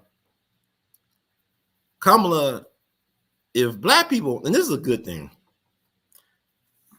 you know, I don't really care about how she got into what she got, her position of power, because that's always been like that. Think about Cleopatra, right? Cleopatra, Queen of Egypt, whatever. She slept with Mark Antony and Julius Caesar, right? First she got with Julius, then she got with Mark. It's a Diddy party. It's a freak off. You know, Cleopatra having freak offs, but to engage in those type of things, it's part of the pact. It's part of the ritual of power. You know, it's like a contract. When a lot of people look at getting involved sexually with another person, it's a bond. It's a contract that you're doing. It's like I remember reading something about Janis Joplin, who's part of the 27 Club. You know, the young artists who all died at 27. Her, Jimi Hendrix, and Jim Morrison died within like months of each other, basically. Months of each other. And somebody was saying that Janis Joplin, I don't know, it was Clyde Davis. You know who Clyde Davis is. He's Clyde Davis. He's the real freak off man. But I don't know, it was Clyde Davis or somebody was saying how, you know, Janis signed a new contract and she wanted to sign a contract with you that she will offer to sleep with you to bind and bond that contract. It's binding when we sleep together. That's how she thought, allegedly. And now she's dead at 27. Amy Winehouse, all these people gone at 27. People make these deals. That stuff is real. Like when people say, I thank God, which deity? Which deity does he thank? Because like even you look at the space program, NASA, they never want to talk about Jack Parsons, the founder of NASA. He was a rocket science pioneer. He was an autodidact. He taught himself rocket fuel science and all that. Didn't go to no college, but he's the founder, one of the founding fathers of NASA. NASA don't want you to know that because he practiced the occult. He was a follower of Aleister Crowley. He was actually Aleister Crowley's representative for his religion out on the West Coast. He used to do sex magic. He practiced sex magic. I can look up what sex magic is, but basically sex magic is using sex to manifest things, to manifest stuff. He wanted to open portals and stuff like that. And he wanted to bring to Earth a deity as a moon child or somebody like Antichrist, Rosemary baby, something like that, right? So the government said he's too weird for us. They utilized him. He was friends with L. Ron Hubbard, the father of Scientology. They had a falling out over some women, over Kit Kat. And he allegedly blew himself up in his garage, his laboratory, while mixing chemicals back in, I want to say June 17th, 1952. He was even 40 years old yet. But that's the guy who created NASA. A guy who was, I guess, a devil worshiper and a follower of Crowley. Aleister Crowley, who people say is actually the father of Barbara Bush. Her mom went to England, I believe, at one point, and I think she encountered Aleister Crowley. That's what people say on the internet. I don't know what's true or not. Because people say, well, she ain't a woman, she a man, all this. I don't know what's true. But they were saying that Barbara Bush was the love child of Aleister Crowley. And thinking about the Bush family, I could see that being possible. Just like I believe that Obama's daddy is not a Kenyan. He's a black dude from Chicago named Frank Marshall Davis, who he talked about in his book, Dreams from My Father. That was his mentor in Hawaii, the Harlem Renaissance figure, poet, community activist, community organizer. I think it was a photographer. But I think it was Frank Marshall Davis, right? Let me look it up. Because I don't want to get on here and y'all tomorrow. He lied again. Frank Marshall Davis. What's his name? Let's see. Yep, Frank Marshall Davis. He was born December 31st, 1905, Arkansas City, Kansas. Died July 26, 1987, in Honolulu, Hawaii. Look at images of Frank Marshall Davis and Barack Obama and his mom. Put them all together. They created Barack Obama. Barack Obama really is a CIA asset. They said that his grandmother, his mother's mother, was a bank executive, but she was a banker for the CIA. and his father, his grandfather, his mother's father, I believe, was military intelligence. But the king is not his daddy. You are not the father. I believe it's Frank Marshall Davis. And just look him up and do the photo comparisons. But that's another story. But like even with Obama, when he was running back in 2008, and I remember it was a lot of excitement, but Hillary supposed to have been the nominee. Hillary thinks she was born to rule. She was born as president. She's like Terminator. She jumped out the sky, fall out the sky butt naked. Is it laundry day? What day is it? It's laundry day. It's laundry day. So she think every day is laundry day for her. But anyway, because she always money laundering, allegedly. I don't know. But the thing about it is, they were saying when Barack Obama was running, he's not black enough to be president. I know what? Who has been black enough to be president? That's weird. Like they would say, he's not black enough to be president.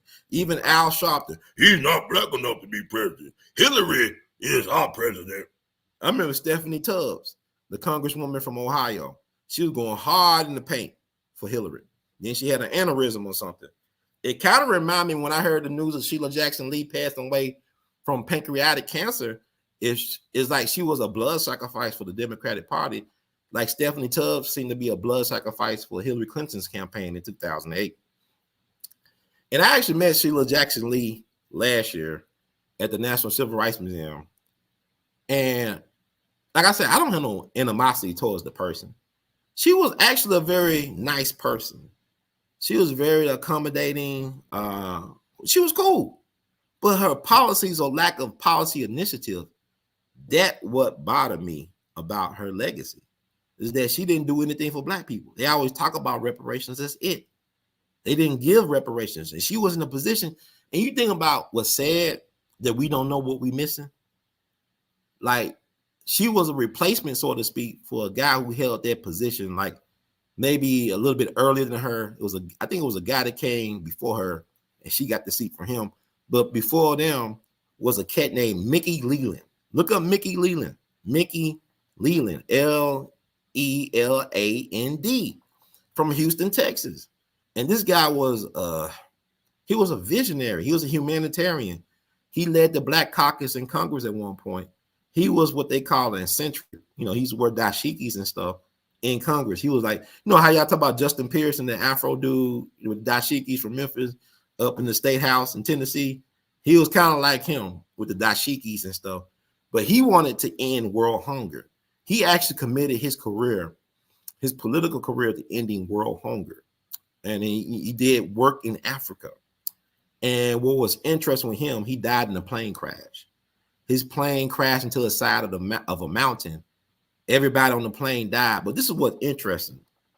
It took him like a couple of days to get to his body.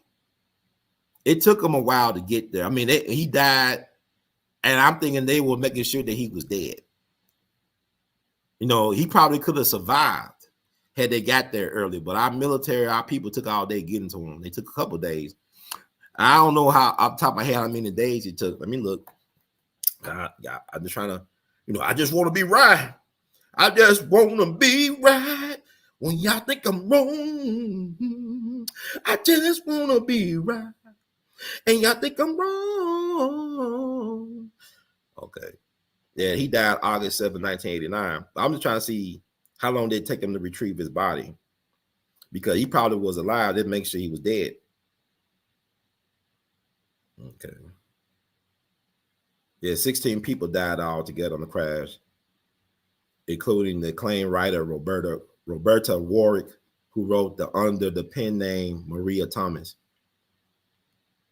He said Leland's friend and former Texas legislator Craig Washington was elected to his unexpired congressional term in '89. And I believe that, I don't know if Sheila Jackson Lee defeated him for the spot. Let me see. I don't know. I'm just looking at this real time. I know, hey, Ron, why are you doing all this? Yeah, Sheila Jackson Lee got the seat after him. That's the seat that Mickey Leland had. And we don't even talk about Mickey Leland. See, we don't remember the people that try to do stuff for us as a people. We love folks that disrespect us. That's why we love Joe Biden when he said, if you don't vote for me, don't vote Democrat, you ain't black. He understands black folks because look at who his mentors were. Strom Thurmond, Robert Byrd, George Wallace, Faubus, governor of Arkansas during the Little Rock 9 situation, John Stennis, James Eastland, very powerful U.S. senators from Mississippi that Malcolm X talked about. Malcolm X was name dropping these people, and yet they killed Malcolm X. The government did, and y'all say y'all Malcolmites and y'all go hard for Malcolm, but yet Malcolm told y'all not to vote Democrat. And if Malcolm was alive today, he'll tell y'all he'll double, triple, quadruple down. Do not vote for these clowns. And y'all would hate Malcolm X. Y'all call him a sellout. He's a coon, Uncle Tom. Like I said, Uncle Tom is a race man. So to be called Uncle Tom by anybody is a sign of respect. Because you know who the real Uncle Tom was? You wear that with a badge of honor. They even did an episode about that on the Jeffersons, I believe. Well, anyway, it's called the idiot box for a reason. But anyway, what I'm saying is that we don't have real black leadership right now. 60 years ago, you had black people in charge of different organizations. They were controlled by some money interests, of course, but 60 years ago, you had black leaders. You had, you look at SNCC, Student Nonviolent Coordinating Committee. You had people like Julian Bond and Kwame Ture, H. Rap Brown, John Lewis. Marion Barry was the first chairman of SNCC, and look what he was able to do with his political career in order to empower black people in particular, but people in general. You think about, you had CORE, Congress of Racial Equality, James Palmer, and even Floyd McKissick was a part of it. Floyd McKissick, I believe, was the first black person to go to and graduate from the University of North Carolina Law School. He came up with the idea for Soul City in North Carolina. He got $20 million from Richard Nixon. Richard Nixon's the devil. I said they all devils then. They all devils there. You think about it. But you playing their game. It's like, I don't understand y'all. Y'all talking about we can't go for Trump this and that. We go for Joe. And Joe doing hell. He gave y'all hell for all 50 years of his political career. And my thing is, if we learn about politics made for strange bedfellows. The reason why I say that, I say y'all love Malcolm X and Nation of Islam, whatever, but Nation of Islam brought real estate from the Klan down in Georgia. That's the home state of Elijah Muhammad. He was born in Georgia, October 7th of, I want to say it was 1897. I don't know. I'm gonna let y'all look that up. I know it's October 7th, but they got real estate from the Klan. Marcus Garvey got financial donations from the Ku Klux Klan back in the 20s. The Klan had over 4 million members. And they said, well, you want to go back to Africa? We want to help finance you going back to Africa, boy. Here you go, darky. So they used to give them money, whatever, financial support. The Marcus Garvey United Negro Improvement Association. Malcolm X and them dealt with George Lincoln Rockwell, the founder of the American Nazi Party. He used to come and speak at Nation of Islam events like Savior's Day or something like that. Or something, Founders Day, Savior's Day. Y'all tell me in the comments. But I'm saying, like, you got to deal with these devils because it's their playground. You got to deal with them. So for you to say, I can't deal with this person, I can't deal with Agent Orange, the orange bastard, it's really counterproductive because what you're saying is, I don't love myself enough to get some power and leverage for myself and for my people. Because Malcolm said, by any means necessary. That means you got to deal with the duck, the Donald. You deal with Biden, but get something out of the deal. It's like Joe Biden, how black people support the Democratic Party, and Joe Biden and Kamala Harris, like how they supported Woodrow Wilson back in 1912.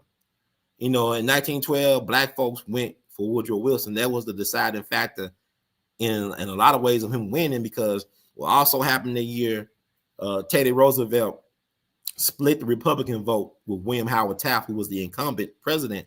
And like I said before, history is a weapon, it's a tool.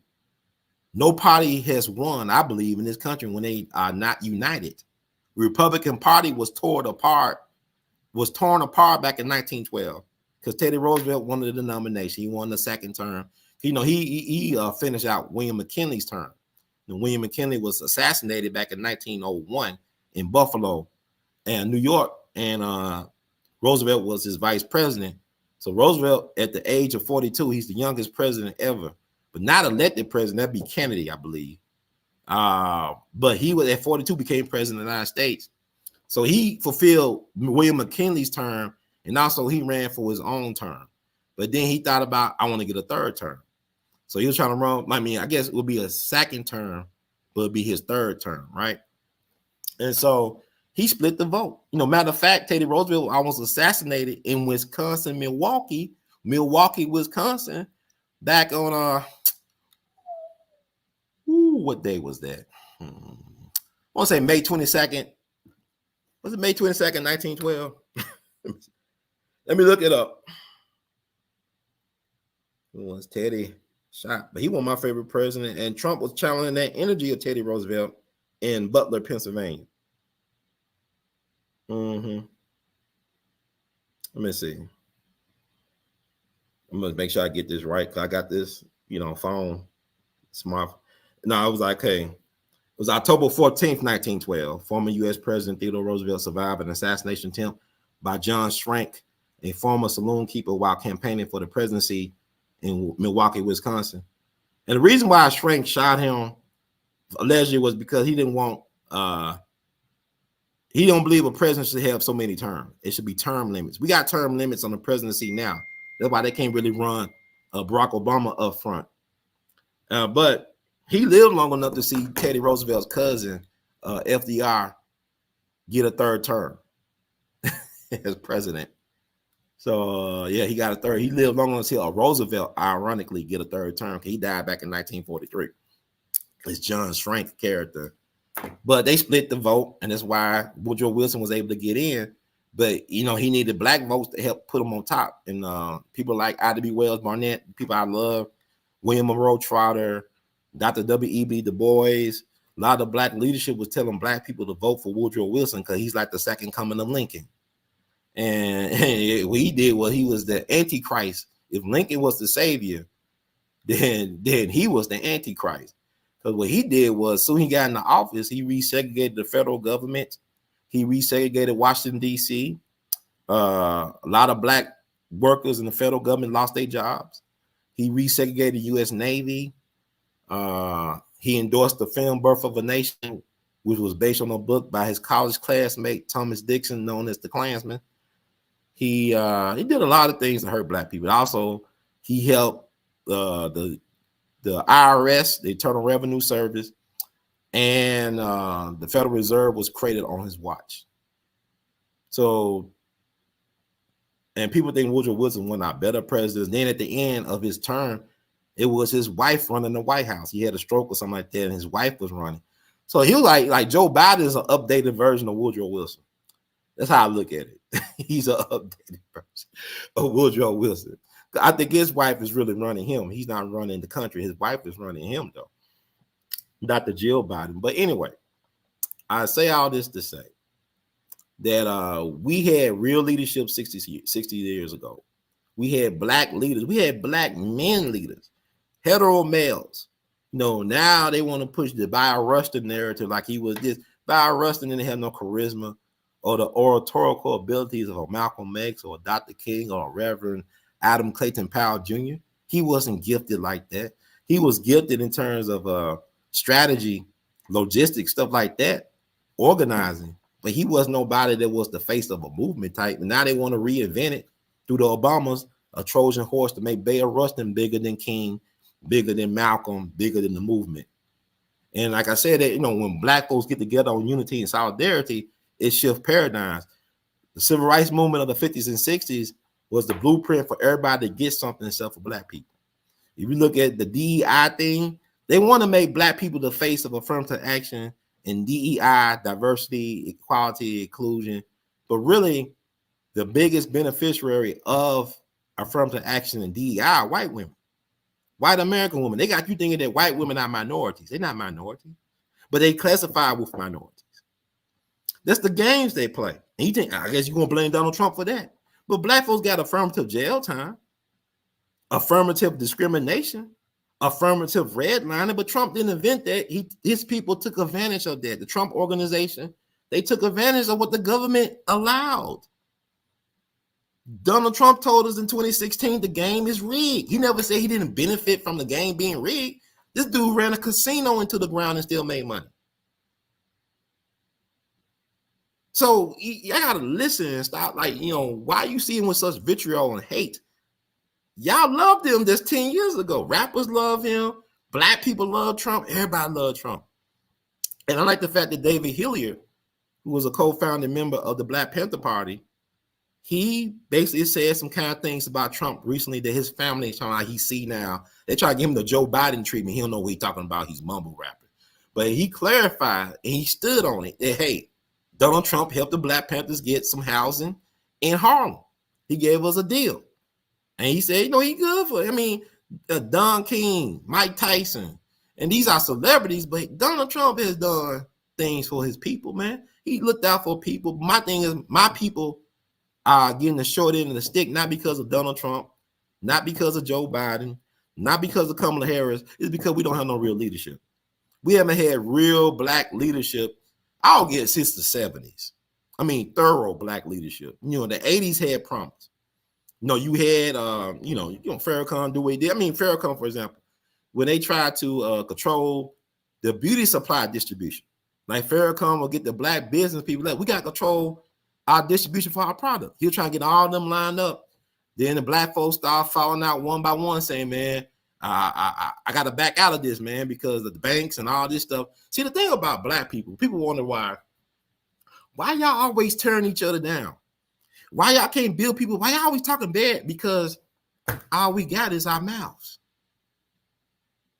We don't got no power. We have power. Don't get me wrong. We have power, but we don't know how to utilize that power. We lack a vision. The head has been disconnected from the body for so long. Like I said, to have real leadership, we had that back in the 60s. We had that. Whatever you think about this, we had some dynamic visionaries, and the government snuffed them out. This was not one person you could pinpoint this on, because like, you're going to talk about Nixon and COINTELPRO in the Vietnam War. He didn't start the Vietnam War. He ended the war. Democrats started the Vietnam War. Kennedy was trying to withdraw troops. They killed Kennedy, and they started doubling down on troops, tripling down. The Gulf of Tonkin incident escalated our involvement. You were talking about something that stage. Look up the Gulf of Tonkin incident of 1964, which got us involved knee deep and whatever in the Vietnam War. When Kennedy was trying to pull us out the war, we got double, triple, quadruple down into the war. And it was a stage thing. You want to talk about something that was fake. So that's called a false flag. False flags are stage events that have real consequences. Okay, so you think about stuff. And we don't have leadership, man. We don't have the people that's gonna, because sometimes when you gotta work with black people, you gotta look like the villain. Like if you love black people, you want to serve black people, sometimes your people gotta view you as a villain. They gotta view you as a villain. And that is important to take in. It's like a Batman. You know, you're a hero, but you live long enough, you'll become the villain. And a lot of us don't want to be the bad cop, good cop, thing, whatever. But speaking of the good cop, bad cop, people talk about the Project 2025, how it's going to get police immunity. Police been had immunity. Police had immunity since they started as slave catchers. But you know, every major race riot and massacre was started by some form of police misconduct. That's not my opinion. That's a fact. It's like there's a fact that white women are the biggest beneficiaries of these special diversity, equity, equality, inclusion programs and affirmative action. White women benefit from that. And white women encourage their white men to lynch black people. Reason why lynchings came into play because white women was telling white men, defend our honor, lynch these niggas. Okay? Just like the Confederate memorial monuments, the Daughters of the Confederacy, they were the major fundraisers for these statues that y'all hated recently, that y'all didn't care about all this time, but then all of a sudden it bothers y'all because the media said, oh man, you know, they killed all them black people at their church. the best thing we could do is take down some monuments that have been there for 100 years, 50, 70 years, whatever. Okay. We should have been asked for reparations. So you look at the history of Mother Emanuel on his own, that deserves reparations. Like state-sponsored white terrorism, destroying churches, killing black little girls in churches. All this stuff is crazy. It's insane. So what I'm trying to say is it's very important that y'all be students of history, good stewards of our ancestors' legacy, ancestors, righteous ancestors, right? And peel back the layers and stuff. So police always had immunity. Whether, y'all keep on talking about police immunity because we don't fight back. And then the people that fight back, we scared of. We scared to mention Michael Johnson and with Lovell Mixon.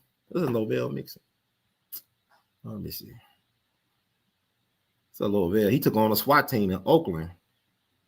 He lost his life, but he took some with him. I'm not advocating that, but I'm saying we don't talk about the Lovell Mixon. We don't talk about Larry Davis.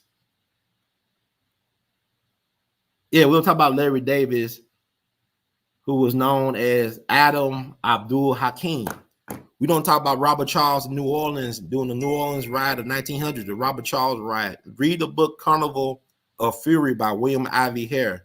It's a great book about the Robert Charles race riots of 1900 in New Orleans that took place July 23rd through July 27, 1900. Robert Charles he took a lot with him. He took a lot of police and the other white folks with him. And they finally got him because of a snitch in the neighborhood. And they took care of that snitch in real time. The guy who snitched on his location. This is before all this social media, Instagram, X and all that. They took care of that dude. That should be a movie. Robert Charles took on New Orleans by himself. He had white folks so scared in New Orleans. They had white folks coming from Texas and Alabama, Mississippi, everywhere trying to get this dude. One black dude. One black guy. Let me see what else. Mark Essex. You talk about New Orleans, former U.S. Navy. Mark Essex. He took on New Orleans by himself. He was the Hojo, the Howard Johnson shooter, right? He's on top of the Howard Johnson, sniping people off. They had to bring in a helicopter with a machine gun to take him out because people thought it was more than one person doing it. And what then Mark Essex was doing, he was a Black Panther. He faced all types of discrimination in the U.S. Navy. U.S. Navy is so hard on black people, man. The military in general is hard on black people, but that Navy is a beast. I'm talking the veterans and stuff that was in the Navy. But he had faced a lot of discrimination. He was from Kansas, I believe. Emporium, Kansas, I think.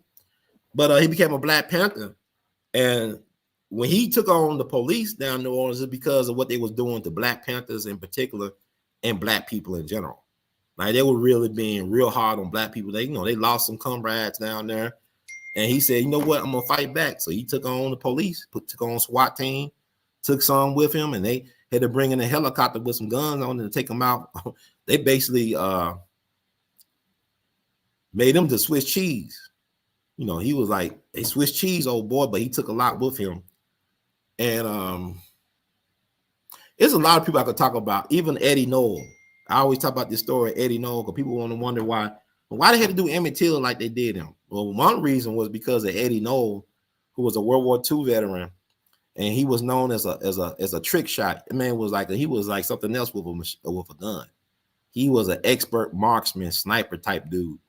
But he was a small, short, slight, red skin, a red bone, whatever, red light skin, whatever, mulatto looking dude.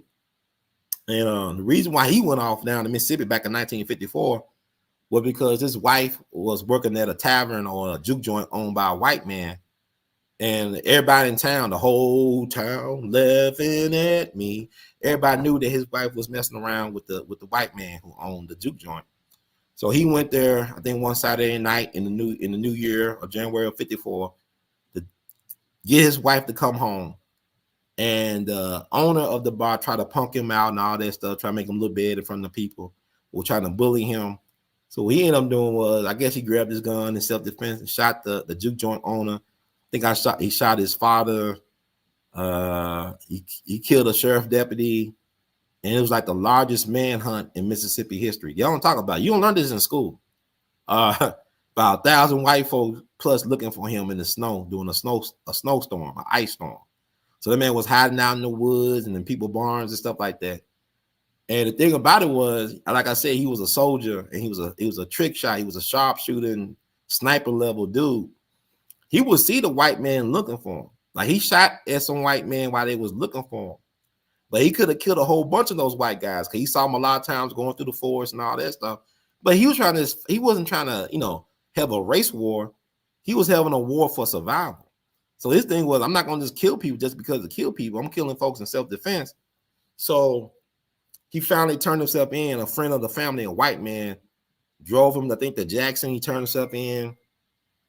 They put him in a Salem. Because, you got to be insane back in the 50s to be killing white folks in Mississippi. Self-defense or not. He had to be something wrong with that boy. Ain't right. I think it was Whitfield or Salem. I think something like that. It's outside of Jackson. And he never went to trial. He never went to trial for like killing all them white guys. He killed a sheriff deputy. He shot the sheriff deputy. He didn't shoot the sheriff. And he killed a white man who owned stuff. And this month he killed several white men. And he never stood trial for that. He was they're about to give him a lobotomy. But somehow somebody stopped them from giving him a lobotomy. And he never stood trial. He spent time locked up and they released him. And he went to live with his people in Indiana. And I believe he died in 1994. The reason why they never killed him or did anything, he never stood trial for killing all the white guys. This is back in this is before Emmett Till. Y'all don't even know about this.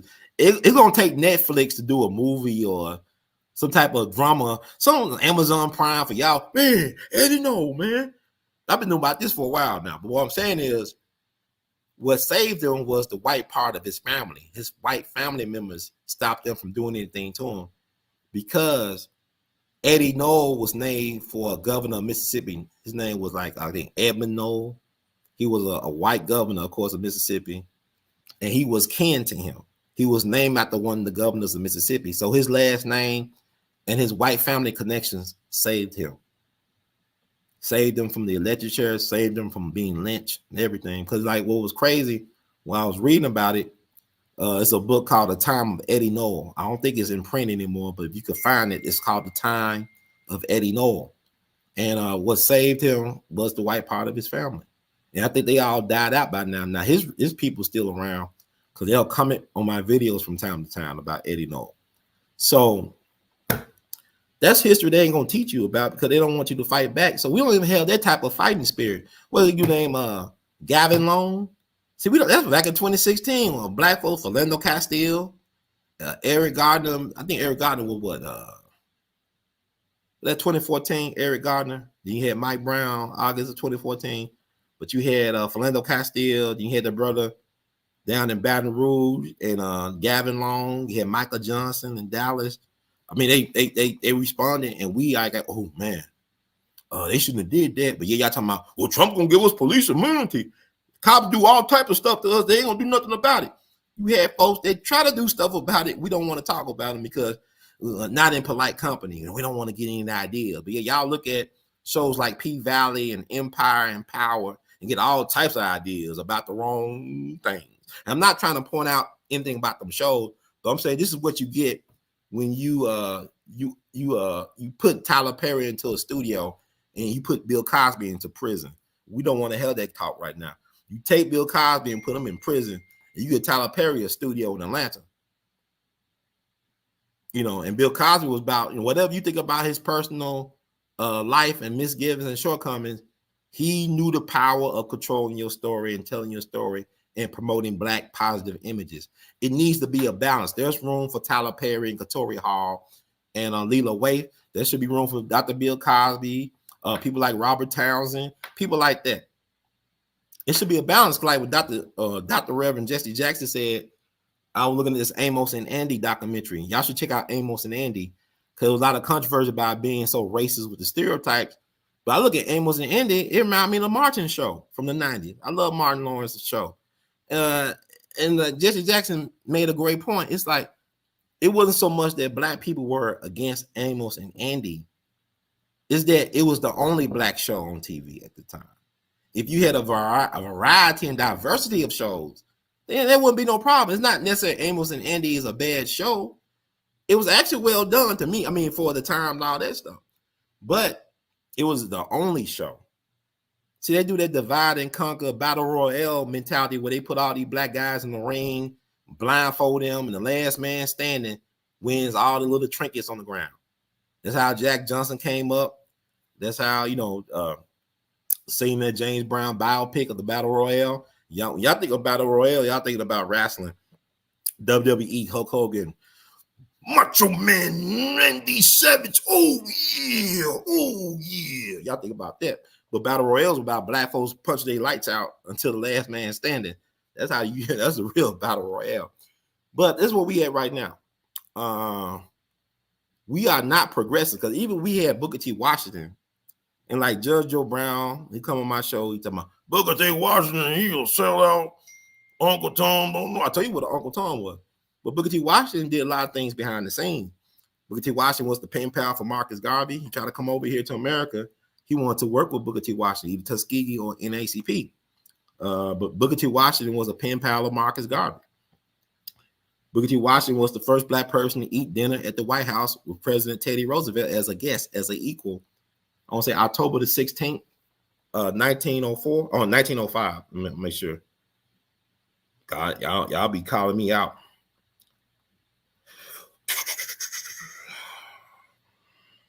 But it's so much stuff, man. I'm gonna wrap it up. I don't know if I even answer. I'm gonna wrap it up. I'm talking more about the Kamala Harris thing, and then I'm gonna wrap it up. All right, I'll do y'all a favor.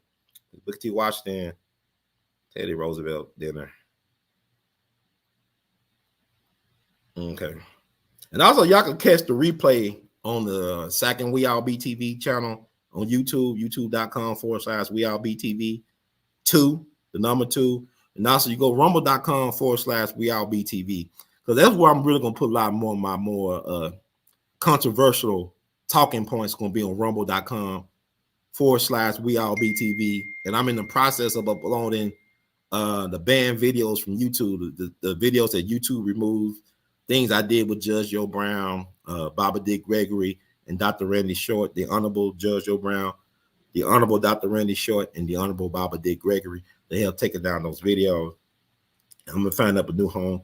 I need to do my own, I guess. Okay. It was October 16th, but it was 1901. I said, I don't know why I think about 1905, but it was October 16th, 1901. Shortly after moving into the White House, President Theodore Roosevelt invited his advisor, the African-American spokesman Booker T. Washington, to dine with him and his family. The event provoked an outpouring of condemnation from white politicians and press in the American South. The reaction affected subsequent White House practice, and no other African-American was invited to dinner for almost 30 years. So, I mean, Teddy Roosevelt had his problems, he had his shortcomings, but he was bold enough to invite a black man to dine with him as an equal in the White House back in 1901. I think 1901 was the last year that there was a black person in Congress until Oscar DePriest from Chicago. I think George White was the last congressman of color, black congressman in U.S. Congress. His term ended in 1901. And so think about the courage, the political courage it took for Teddy Roosevelt, of all people, to invite a black man during this time period. And he's an advisor. Man, we'd be blessed if we could have a Booker T. Washington right now advising Biden or Trump or whoever's going to be in the White House, or Kamala. We don't have nobody like that. And, National Negro Business League, Booker T did a lot of things. I mean, he had his shortcomings, don't get me wrong. But one of the last things he did was speak out against U.S. occupation of Haiti. He did that in the New York Age, a black-owned newspaper, October 18, 1915. Then he was dead by November of 1915 under mysterious circumstances. Some of the old timers say he was poisoned by a Haitian, of all people. He was speaking out for Haiti and try to, hey, respect Haiti. And then they say he got poisoned by a Haitian. I don't know. But anyway, it's it's interesting. Like, well, you know, we don't. Like Al Sharpton had 8 years of access to Barack Obama, and he didn't do anything for black people. Black people still getting killed by police. Black people still get harassed. Black people still get discriminated against. Al Sharpton had all that access to Barack Obama. You know, he didn't do nothing for black people. It did everything for everybody else. Like I said, the Asians got their anti-hate bill. They got gay marriage. You know, I'm just saying what the Democrats have done. This is like the Asian anti-hate bill. I think that came on they're on Trump watch. They did that. I don't know. It's just weird. But when it comes to this serving black Americans, there's a problem. I ain't talking about black immigrants, because you see how black immigrants are winning because you got Kamala Harris, maybe. Then you had Barack Obama. But he really was a black American. His daddy, Frank Marshall Davis. I don't care what nobody says. But take a look. It's all online. Compare and contrast. You know that. But you have interesting dynamics at play. Very interesting dynamics at play. There is no black leader. I mean, people talk Dr. Umar Johnson. I'm talking about somebody who actually get access to those powers that be or think they be.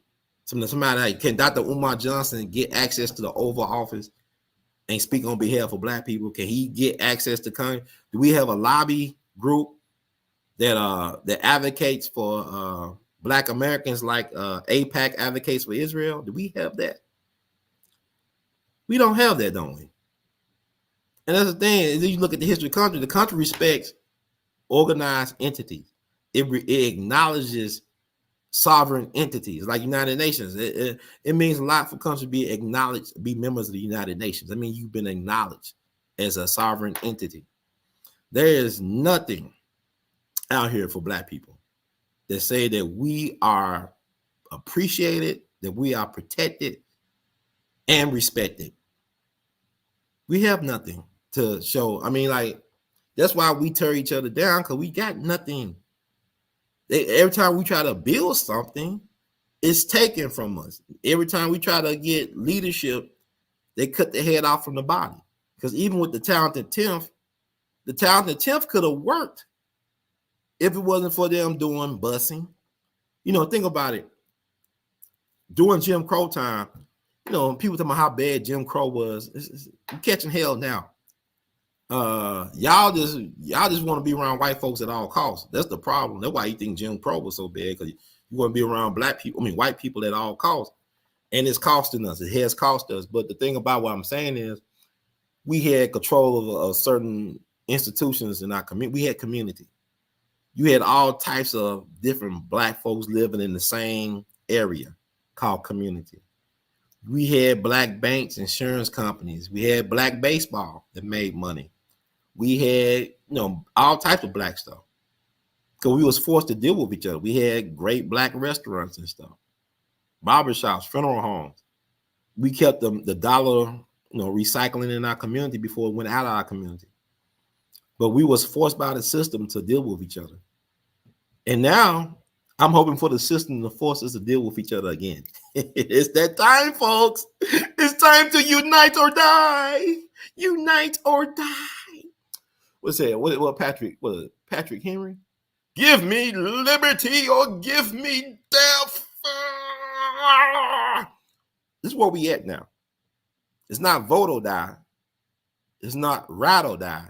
It's unite or die. You understand? This is how serious we are. I'm making jokes and stuff. I'm serious. Because it's like y'all like to be entertained as Rome Burns. Y'all want to be entertained. At least I can die laughing. I can die laughing. Oh, God should have got shoes and bottled water. Yeah, this is where we at right now. So, like, we're not that sophisticated in our politicking either. No. Fannie Lou Hamer would have held both Biden and Trump accountable for black people. Fannie Lou Hamer was beaten into an inch of her life by black inmates on behalf of sheriff deputies in the jail in Winona, Mississippi. I want to say like a day or so before the assassination of Medgar Evers down in Jackson, Mississippi. It's back in 1963. They beat her into an inch of her life. Black men, so-called black, I call them black males, They beat this black woman nearly to death. Like, matter of fact, a lot of people believe she died in her 50s. She was young.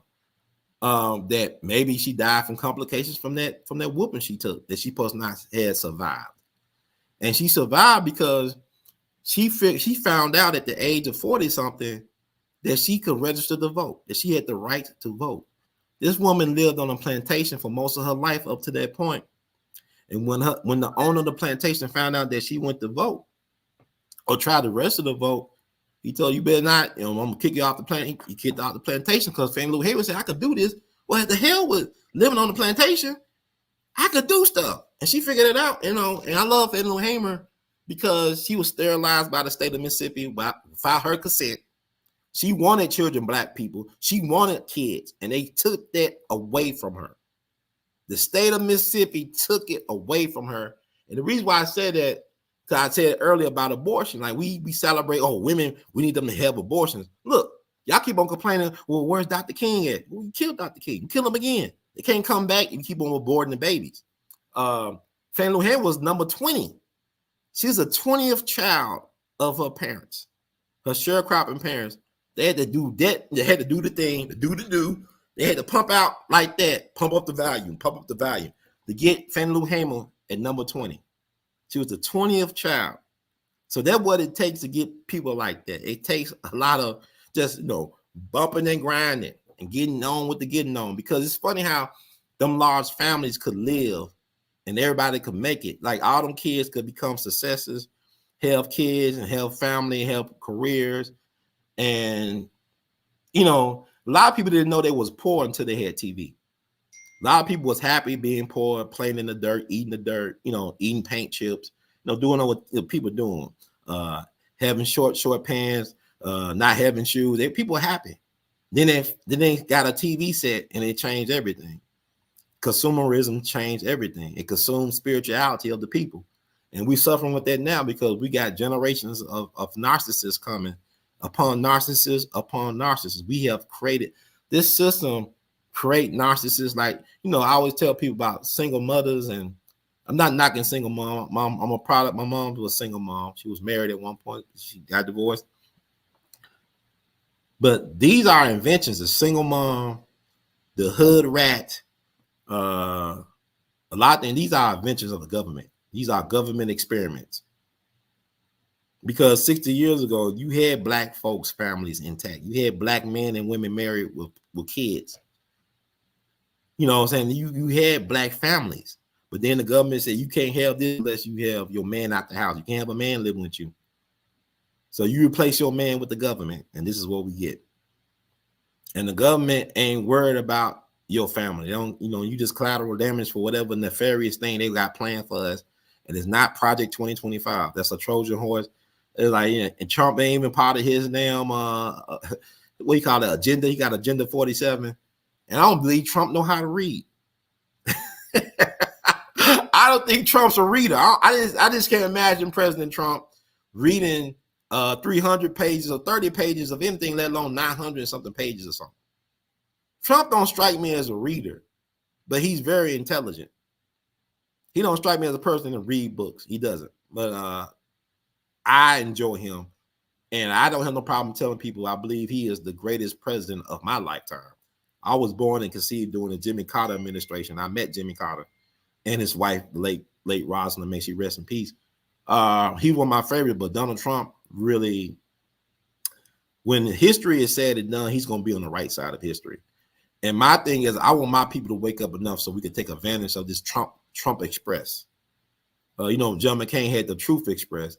I remember when John McCain was running, back in 2000, and everybody talking about John McCain, he a truth teller, the Truth Express. Nah, Donald Trump is the Truth Express, because the thing about it is, it's not, is he a liar or not? It's like how he makes you feel. He's very polarizing. He's very inspiring and very polarizing, but it gets a lot of people engaged that would normally be turned off. That's the thing. I like the engagement factor of a Donald Trump presidency.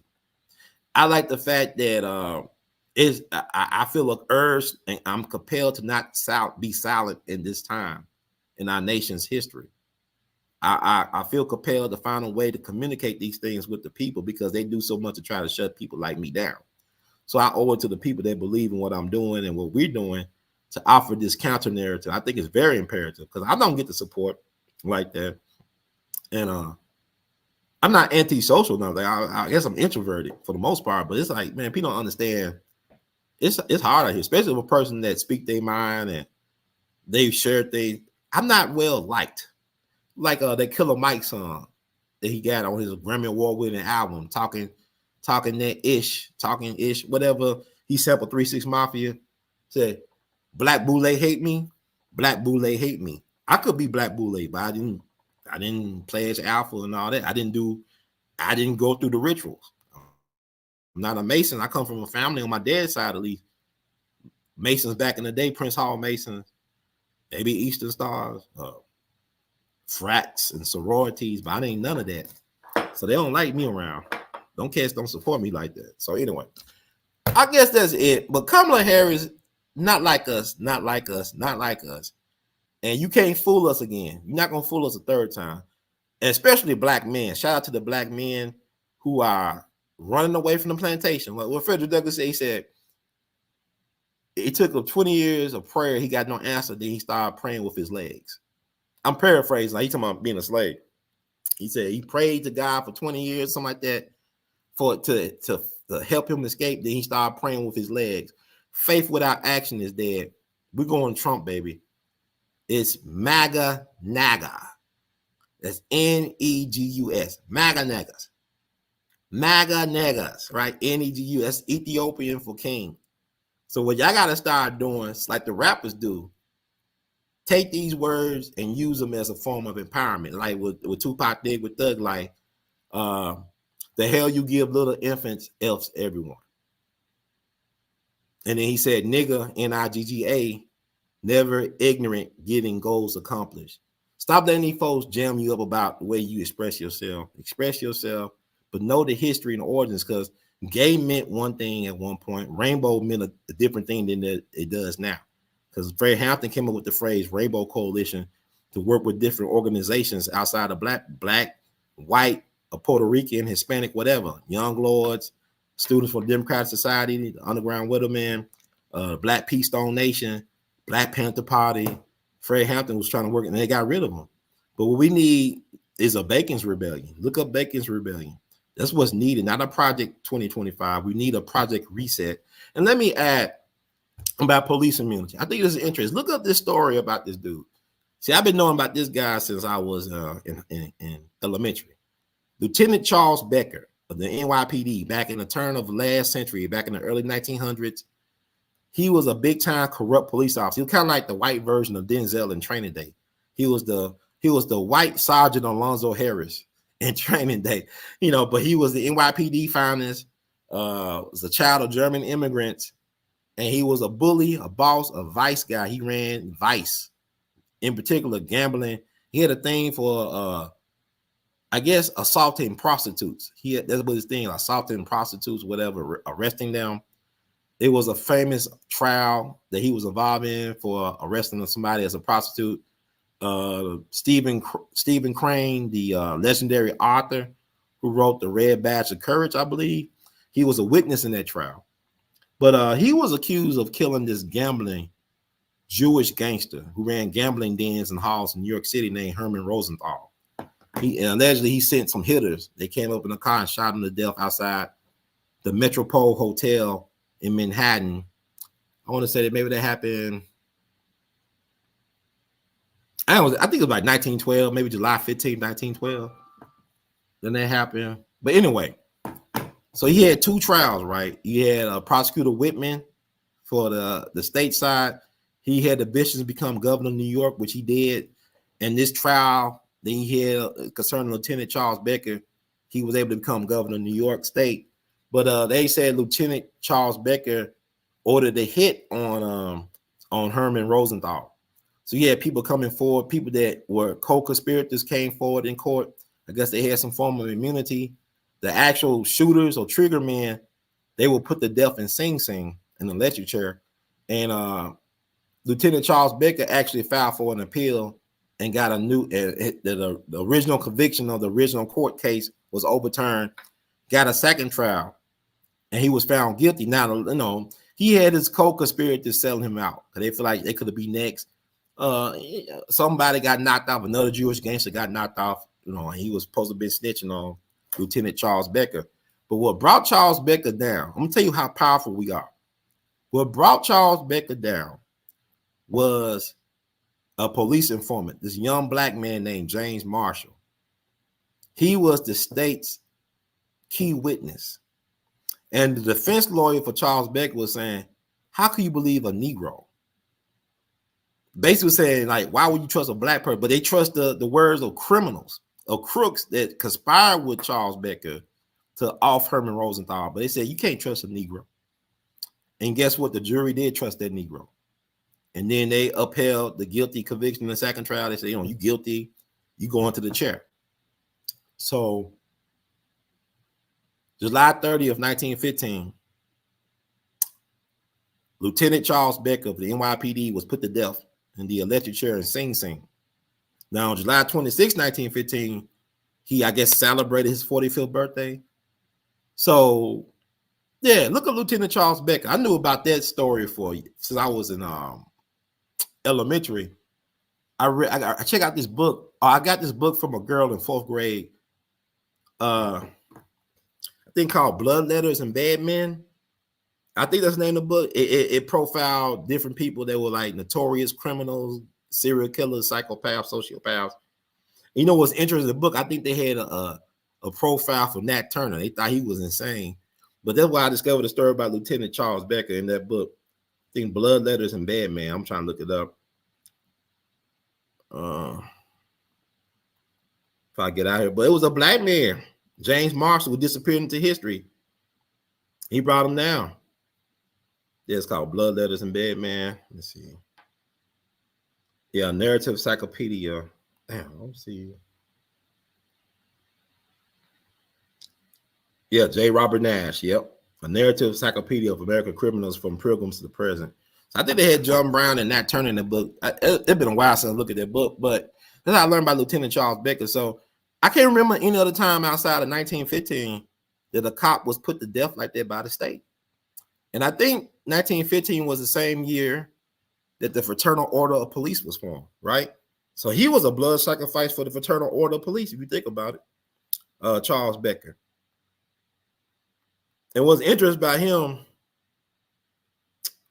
he was remarried, but his, I think it was his second wife, because his first wife died of tuberculosis not too long after they were married, but his second wife ended up divorcing him. And she ended up getting married to his brother. They moved out west. He had a son by his second wife. So I guess the brother raised the son with his ex-wife. I mean, I guess they did stuff like that. I said, oh, that's weird. Yeah, but it's life. But yeah, but it was a black guy. See, when they do these YouTube videos about Charles Becker, a lot of these YouTubers won't mention there was a black man that actually sealed his fate. It was a black guy testified for the state against Charles Becker. Now, he made some powerful political enemies too, because this is the era of Tammany Hall where gangsters and politicians worked hand in hand, like hand in glove, you know. Let's see, when was the Fraternal Order Police formed? Let's see. Yeah, okay, May 14th, 1915. Okay, and also the same year, that's the same year of the lynching of Leo Frank down on outside of Atlanta, the Jewish businessman who got lynched by a white mob. I believe he got killed in 1915, I'm not mistaken. And I believe that 1915, yeah, August 17, 1915, it's like days after Charles Becker. Boy, that was an interesting year. You talking about some George Floyd and all this other stuff, Philando Castile. So you had this Jewish guy from New York that was accused of killing a worker at his pencil factory, Mary Fagan, this teenage white girl. And they were trying to put it on black people. He tried to put it on the black janitor at the pencil factory. But the white folks wasn't having that. They said, no, you did it, Jew boy. You did it. And the reason why there's interest, I'm going to tell you why there's interest, Leo Frank, because that lynching led to the creation of the Anti-Defamation League. So you had the Fraternal Order of Police created in 1915. You had the Anti-Defamation League created in 1915. And this is another thing. This is trifecta. This is interesting. So you also had the Ku Klux Klan revival in 1915 because the Birth of a Nation movie led to the revival of the Ku Klux Klan in Stone Mountain, Georgia in 1915. Now, I talked about General Nathan Bedford Forrest earlier. Tennessee, the first version of the Klan, the Reconstruction era Klan, was formed in Pulaski, Tennessee, and Nashville, Tennessee. They had their little march with the Confederate Pooh Shiesty ski mask and the Confederate flag and the American flag. So they did it on Nathan Bedford Forrest's birthday, July 13th, and Nashville played a part in help creating the first Klan back in the 1866 or something like that. Dates kind of vary, but let me see.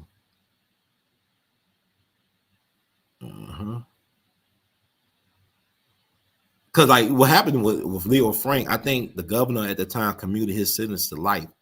Because his wife, he was married to this Jewish woman from Georgia, very powerful family. I think either her grandfather or great grandfather was a rabbi at one of the first synagogues in Georgia, and she comes from a very prominent Jewish family. And what I thought was interesting, I believe he did it. The reason why I believe he did it, I mean, not because the white folks didn't want to kill the black man, the black factory worker, but because his wife lived for decades. She never remarried. She lived for decades after his lynching. And when she died, I think he was buried back in Brooklyn in New York or somewhere.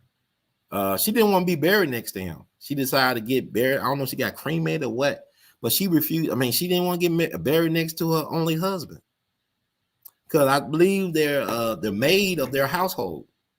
She claimed that she heard Leo Frank confess to his wife that he actually did kill that girl, Mary Fagan, because Leo Frank had a reputation.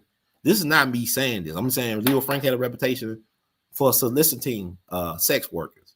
And this was like a young kid, but kids were working. Kids started early working those factory jobs. You know what I'm saying? That's why you got child labor laws. But, she was a young girl. She was about 14, 13. But he had a reputation for hitting on the women at the pencil factory and also for soliciting sex workers. So allegedly, the maid said he told his wife, he confessed to his wife that he killed the girl and that he wanted to use his wife as an alibi.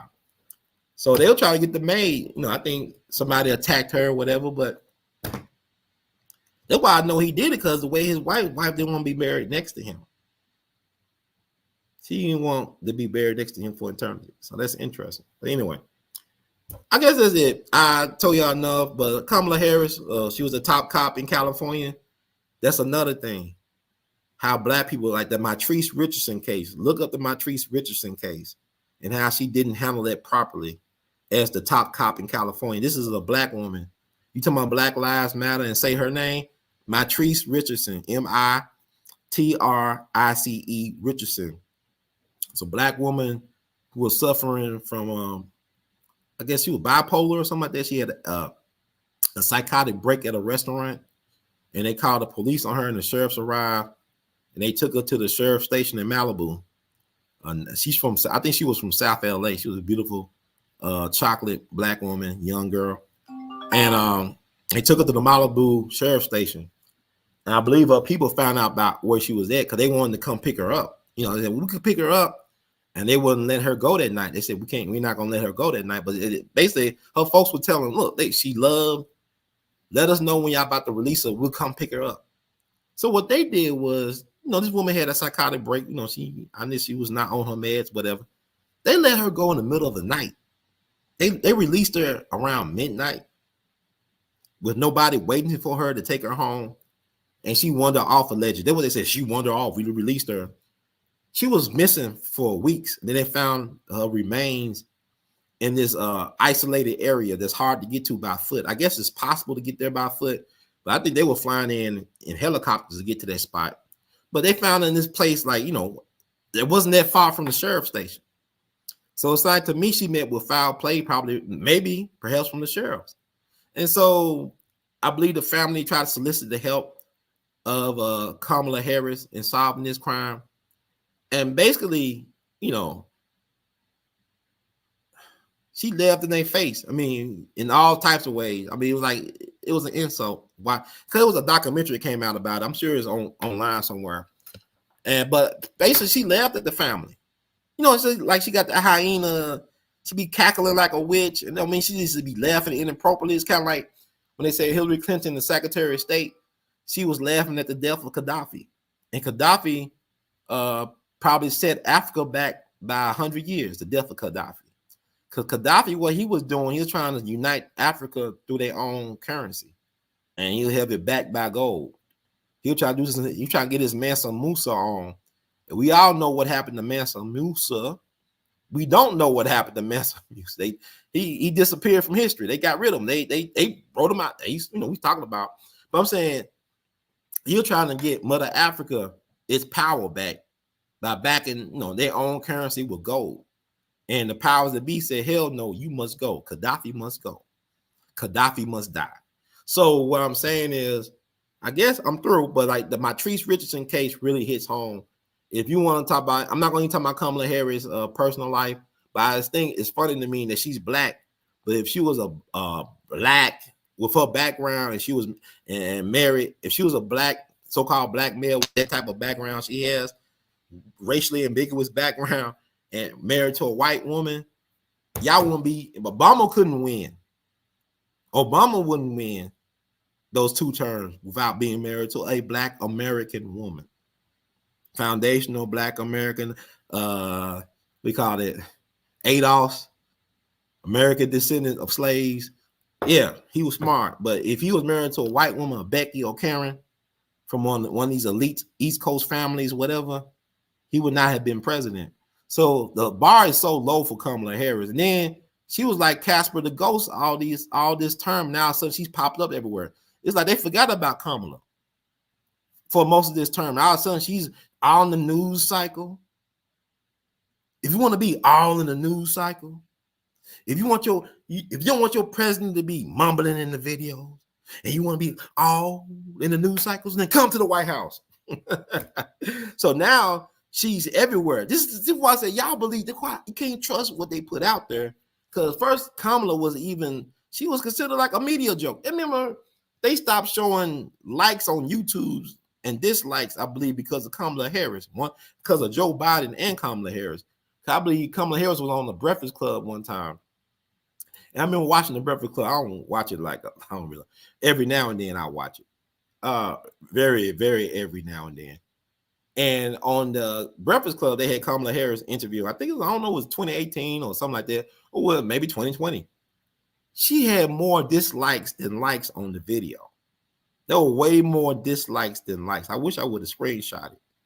And the fact that she didn't win one primary, I don't think, but yes, she was the vice presidential nominee for the Democratic ticket. Why not Bernie Sanders? Bernie Sanders should have got it in 2016. But they said Hillary's ordained to lead us into the next wave. And I'm going to tell you something. They want to hate on black men. They ran out the Democratic plantation. There's a lot of women that can't stand women bosses. Black, white, red, yellow. I talked to all types of women. I said, I don't want no woman boss. I can't stand a woman boss. So you got women that don't want women bosses. So why would they want a woman president? And if you're going to get a woman president, why make her the first woman president? I'm not feeling her like that because I look at her track record. It's not a personal thing. I don't care about her sleeping habits and all that. I'm looking at the fact the damage she done to black people and got the nerve to say no to reparations to black people. But you give gays and Asians and legal immigrants everything. Even the Emmett Till bill they passed wasn't about black people. It's about the rainbow people. Because when black folks are found lynched and hanging, all they do is say it was suicide. When Sandra Bland was found hanging in a jail down outside of Houston, they said it was suicide. And that's why I said we don't have no real black media, because I was asking questions like, y'all say she hang from a garbage bag? What type of garbage bag did she use to hang herself? Because we should do a strength test. How much did she weigh? You said it was this brand of garbage bag. Let's do it. We don't have no type of entity that advocates like that do independent research and investigation on our behalf and have some backing. We don't have that. And that's what Malcolm X was trying to do when he tried to connect it with Africa. When he went to the, he called it, oh my God, it's so much stuff. He had his own organization based on what the Africans had. not the UNIA, but it was something. Well, Malcolm X's organization here, the OAU, the Organization of Afro-American Unity. Like they had the Organization of African Unity. The OAU was his, but he was trying to connect black people. He was trying to get us some backup.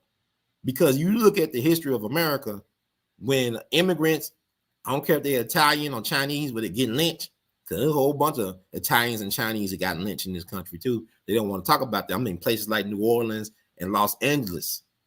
This ain't the deep South.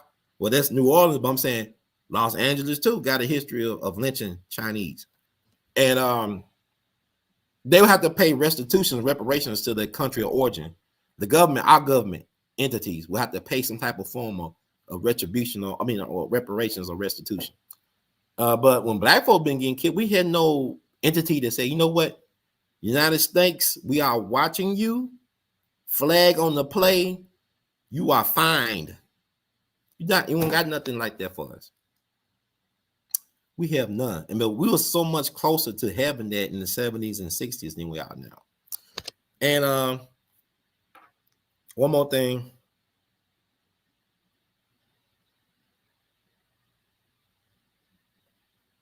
People talking about we need a land, right? Talking about land. It's actually a dude. Can't find it. But anyway, that's it for now. If you like the words from Brother Herd, please spread the word. Cash out your support, $R2C2H2. PayPal, Google Pay, and Zelle your support, R2C2H2 at gmail.com. You can Vimo your support at R2C2H2, Apple Cash 901-299-4355, or join our Patreon at patreon.com/WeAllBe. Also, you could buy, you could wear We All Be art. You see all this amazing art behind me. You can wear, just go to R2C2H2's place, man. Post that up. That's right. Get your shirt. Got the Emmett Tills, got the Ida B's. Yay, yay. Got all the good stuff. Let me see. I'm trying to think. Yeah, support this, man, because like I said, I'm not gonna be quiet. I'm not gonna be quiet, man. Too much at stake, but that's the go there. Order you a shirt, coffee mugs, whatever. Got all types of stuff. I got it for sale, man. Got it for sale. Got it for sale. Pocket Blue, Tupac, West Side. Got it for sale. Got it. Out of B. You for me, girl. Go on, girl. Got it for sale. Look, nice shirts, nice artwork, hoodies, stickers. You know what I'm talking about. Yay. Okay. I think I'm getting out of here. I don't know. I should read a disclaimer because, like, it doesn't make a difference. I have disclaimers because they still try to penalize me on stuff. But thank y'all so much for tuning out, tuning in to get in where you fit in. And before I go, let me see. Let me see something. Look at the comment section. Come on. Give y'all propers. Let's see. I be in the zone when I do this stuff, man. Said, that's why they're trying to shut me down, man. I guess so. I got more power than I do. I think I do, right? So I stand in my divine power. Because like Malcolm X said, he said that the Negro Revolution is controlled by foxy white liberals and the federal government, but the Black Revolution will be controlled by God. And God has the final say. God is still at the wheel. Tell him what you want. Thank you so much.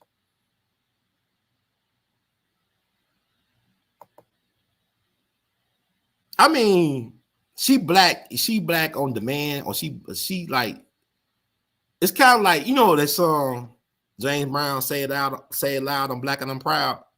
She's kind of like James Brown, like, you know, he said, say it loud, I'm black and I'm proud. He never say I'm black and I'm proud. He tell, say it loud, I'm black and I'm proud. In it, say it loud. She's telling us to say it and not get no reparations for it.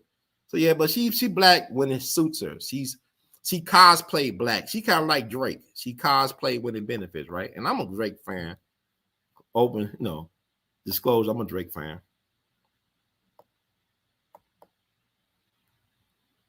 Project 2025 scare tactic. We've been going through Project 2025 for 400 years. YouTube is shadow banning you, my brother, just like all the black media that speaks truth to power. And you speaking truth to power. That's why I had to put this up there. Yeah, I mean, we've been catching hell. Like, I talk to elders or elders, and they'll tell me stuff like, I can't stand that orange bastard. And I said, what's the answer then? Vote. I said, vote. You said, that's it? Yeah, vote, vote, vote. Well, the reason why we ain't getting none because all we do is just vote.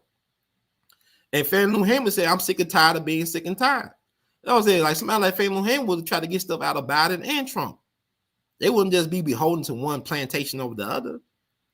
This is not about, you know, black men looking at Trump as the savior. I don't look at no man as my savior. I save myself. I'm my savior.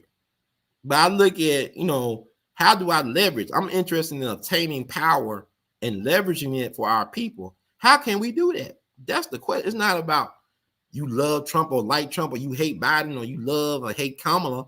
And it's funny how people can't say her name right. It's Kamala, not Kamala. It would be Kamala if she was black. It'll be Kamala, but she's Kamala. You know, Camelot. This ain't Camelot. This is Candyland. You know, we had Camelot, Democrats, I would come with Camelot with Kennedys. It's Candyland with Biden, though. Okay. Yes, Miss Berry. Fight, fight, fight, fight, fight. Yes. The Trump guys. Let me see like yep.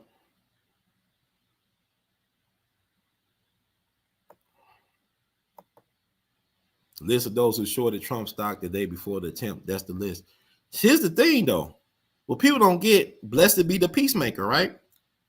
Trump met with the Hungarian prime minister, I believe, the Friday before his assassination attempt was no.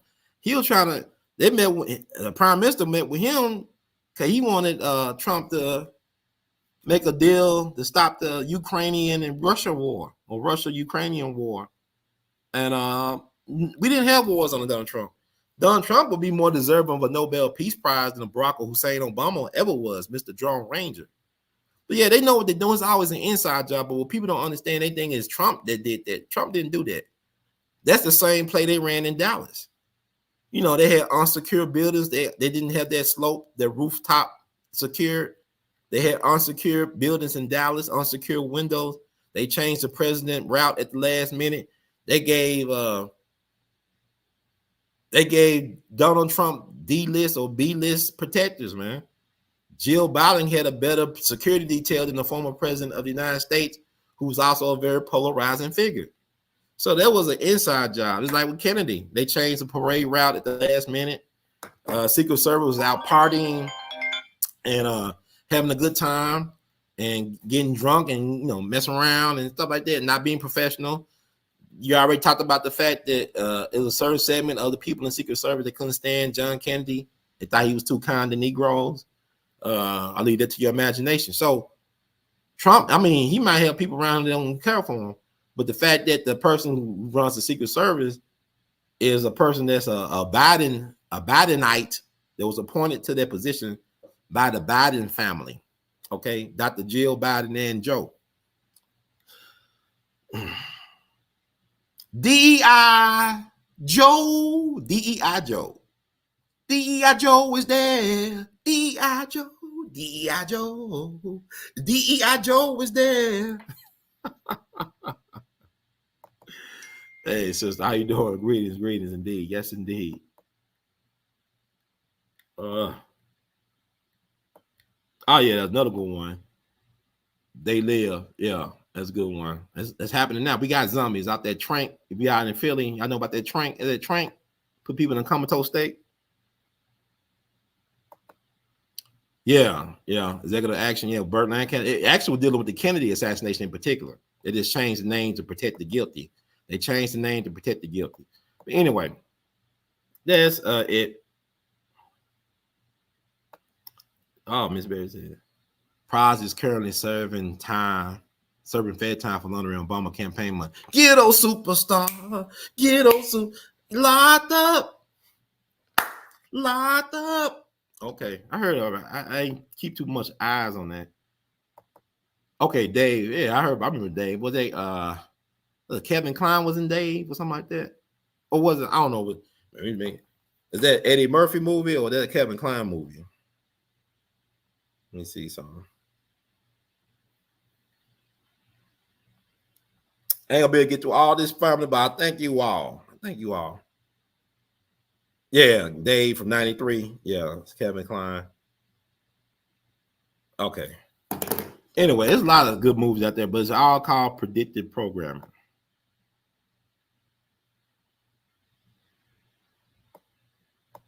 Okay.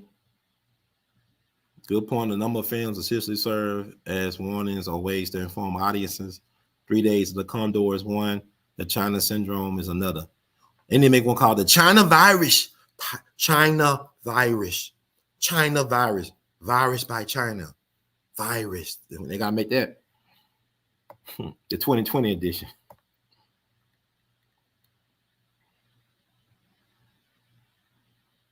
But they going to start the Civil War, I think, in Chicago. There's just too much happening.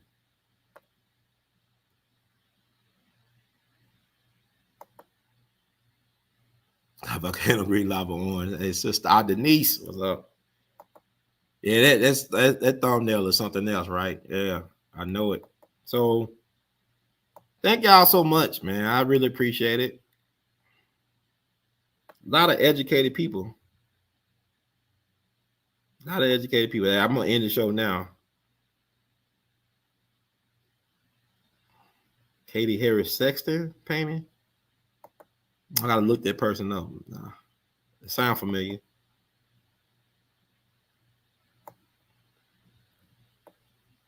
Got Dead Zone.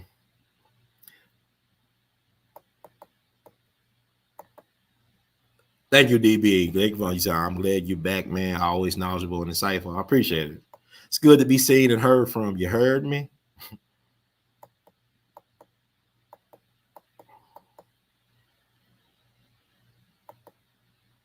Thank you, sister. Appreciate you tuning in. Tune in to get in when you fit in. And you said, I learned from history, but don't take it personal. When we infuse past cruelties with our own personal past, it psychologically, mentally lowers our perception of self-worth. Much love, all. Good night. I guess we end on that note. Thank y'all. Guess for tune in again when you fit in. I received that. Thank you, brother or sister. I don't know who it is. Thank you, Melanated Being, for supporting my humanity. Thank you so much. Oh yeah, it's gonna be interesting. They in for a rude awakening. Chicago ain't going, man. Those Black Americans are mad in Chicago. That sanctuary city thing. Democrats, I mean, this is like 64, 68, and 80 for the Democratic convention. It's like you got all. Just look up the Democratic convention of 64 and 68 and 80. That's where they at right now. The Democrats ain't gonna win. They're not united. They are very much divided. Because united we stand, divided we fall. And you look at the Republican Party now; they moving to the MAGA wing. The MAGA wing was the minority party or minority faction when Trump first came into office. Now it's the majority because the neocon faction of the Cheney and Mitt Romney and Bush, they quiet. They wasn't at the convention. They quiet like church mice right now because they're gonna probably have to wait a generation or so to get power back in. But this MAGA movement is the real deal. And it's not just about white nationalists like people want to make, because they all the presidents are problematic when it comes to race. But all right, y'all. Y'all take care. God bless. We love you madly. Keep on producing and pushing. I think I can read the disclaimer, even though they like to censor me. This is ridiculous. But I'm going to read the disclaimer. I ain't going to let that stop me. Ain't gonna let them hold me down. Oh no, I gotta keep on moving. Don't take my pride. No. I got to keep on moving, man. But y'all take care of yourself. Y'all be safe out there. Y'all stay hydrated. Drink your water. Drink water, man. Stay hydrated. And love each other. Because, I mean, we all we got.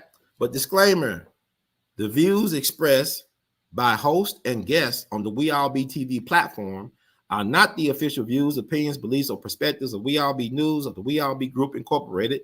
We All Be News is an organization that thoroughly believes in supplementing the information narrative that is usually supplied by the corporate news entities with those viewpoints and expressions which may be marginalized or ignored for a plethora of reasons. We are about informing the general public on alternative perspectives as it relates to news and information, and letting the general public be the ultimate judge in deciding on how to use said information. Informed citizens are responsible citizens. Thank you for your support, and we thank you all for y'all support. We love you madly. Y'all keep on producing and pushing. MAGA love, man. MAGA love. Yes.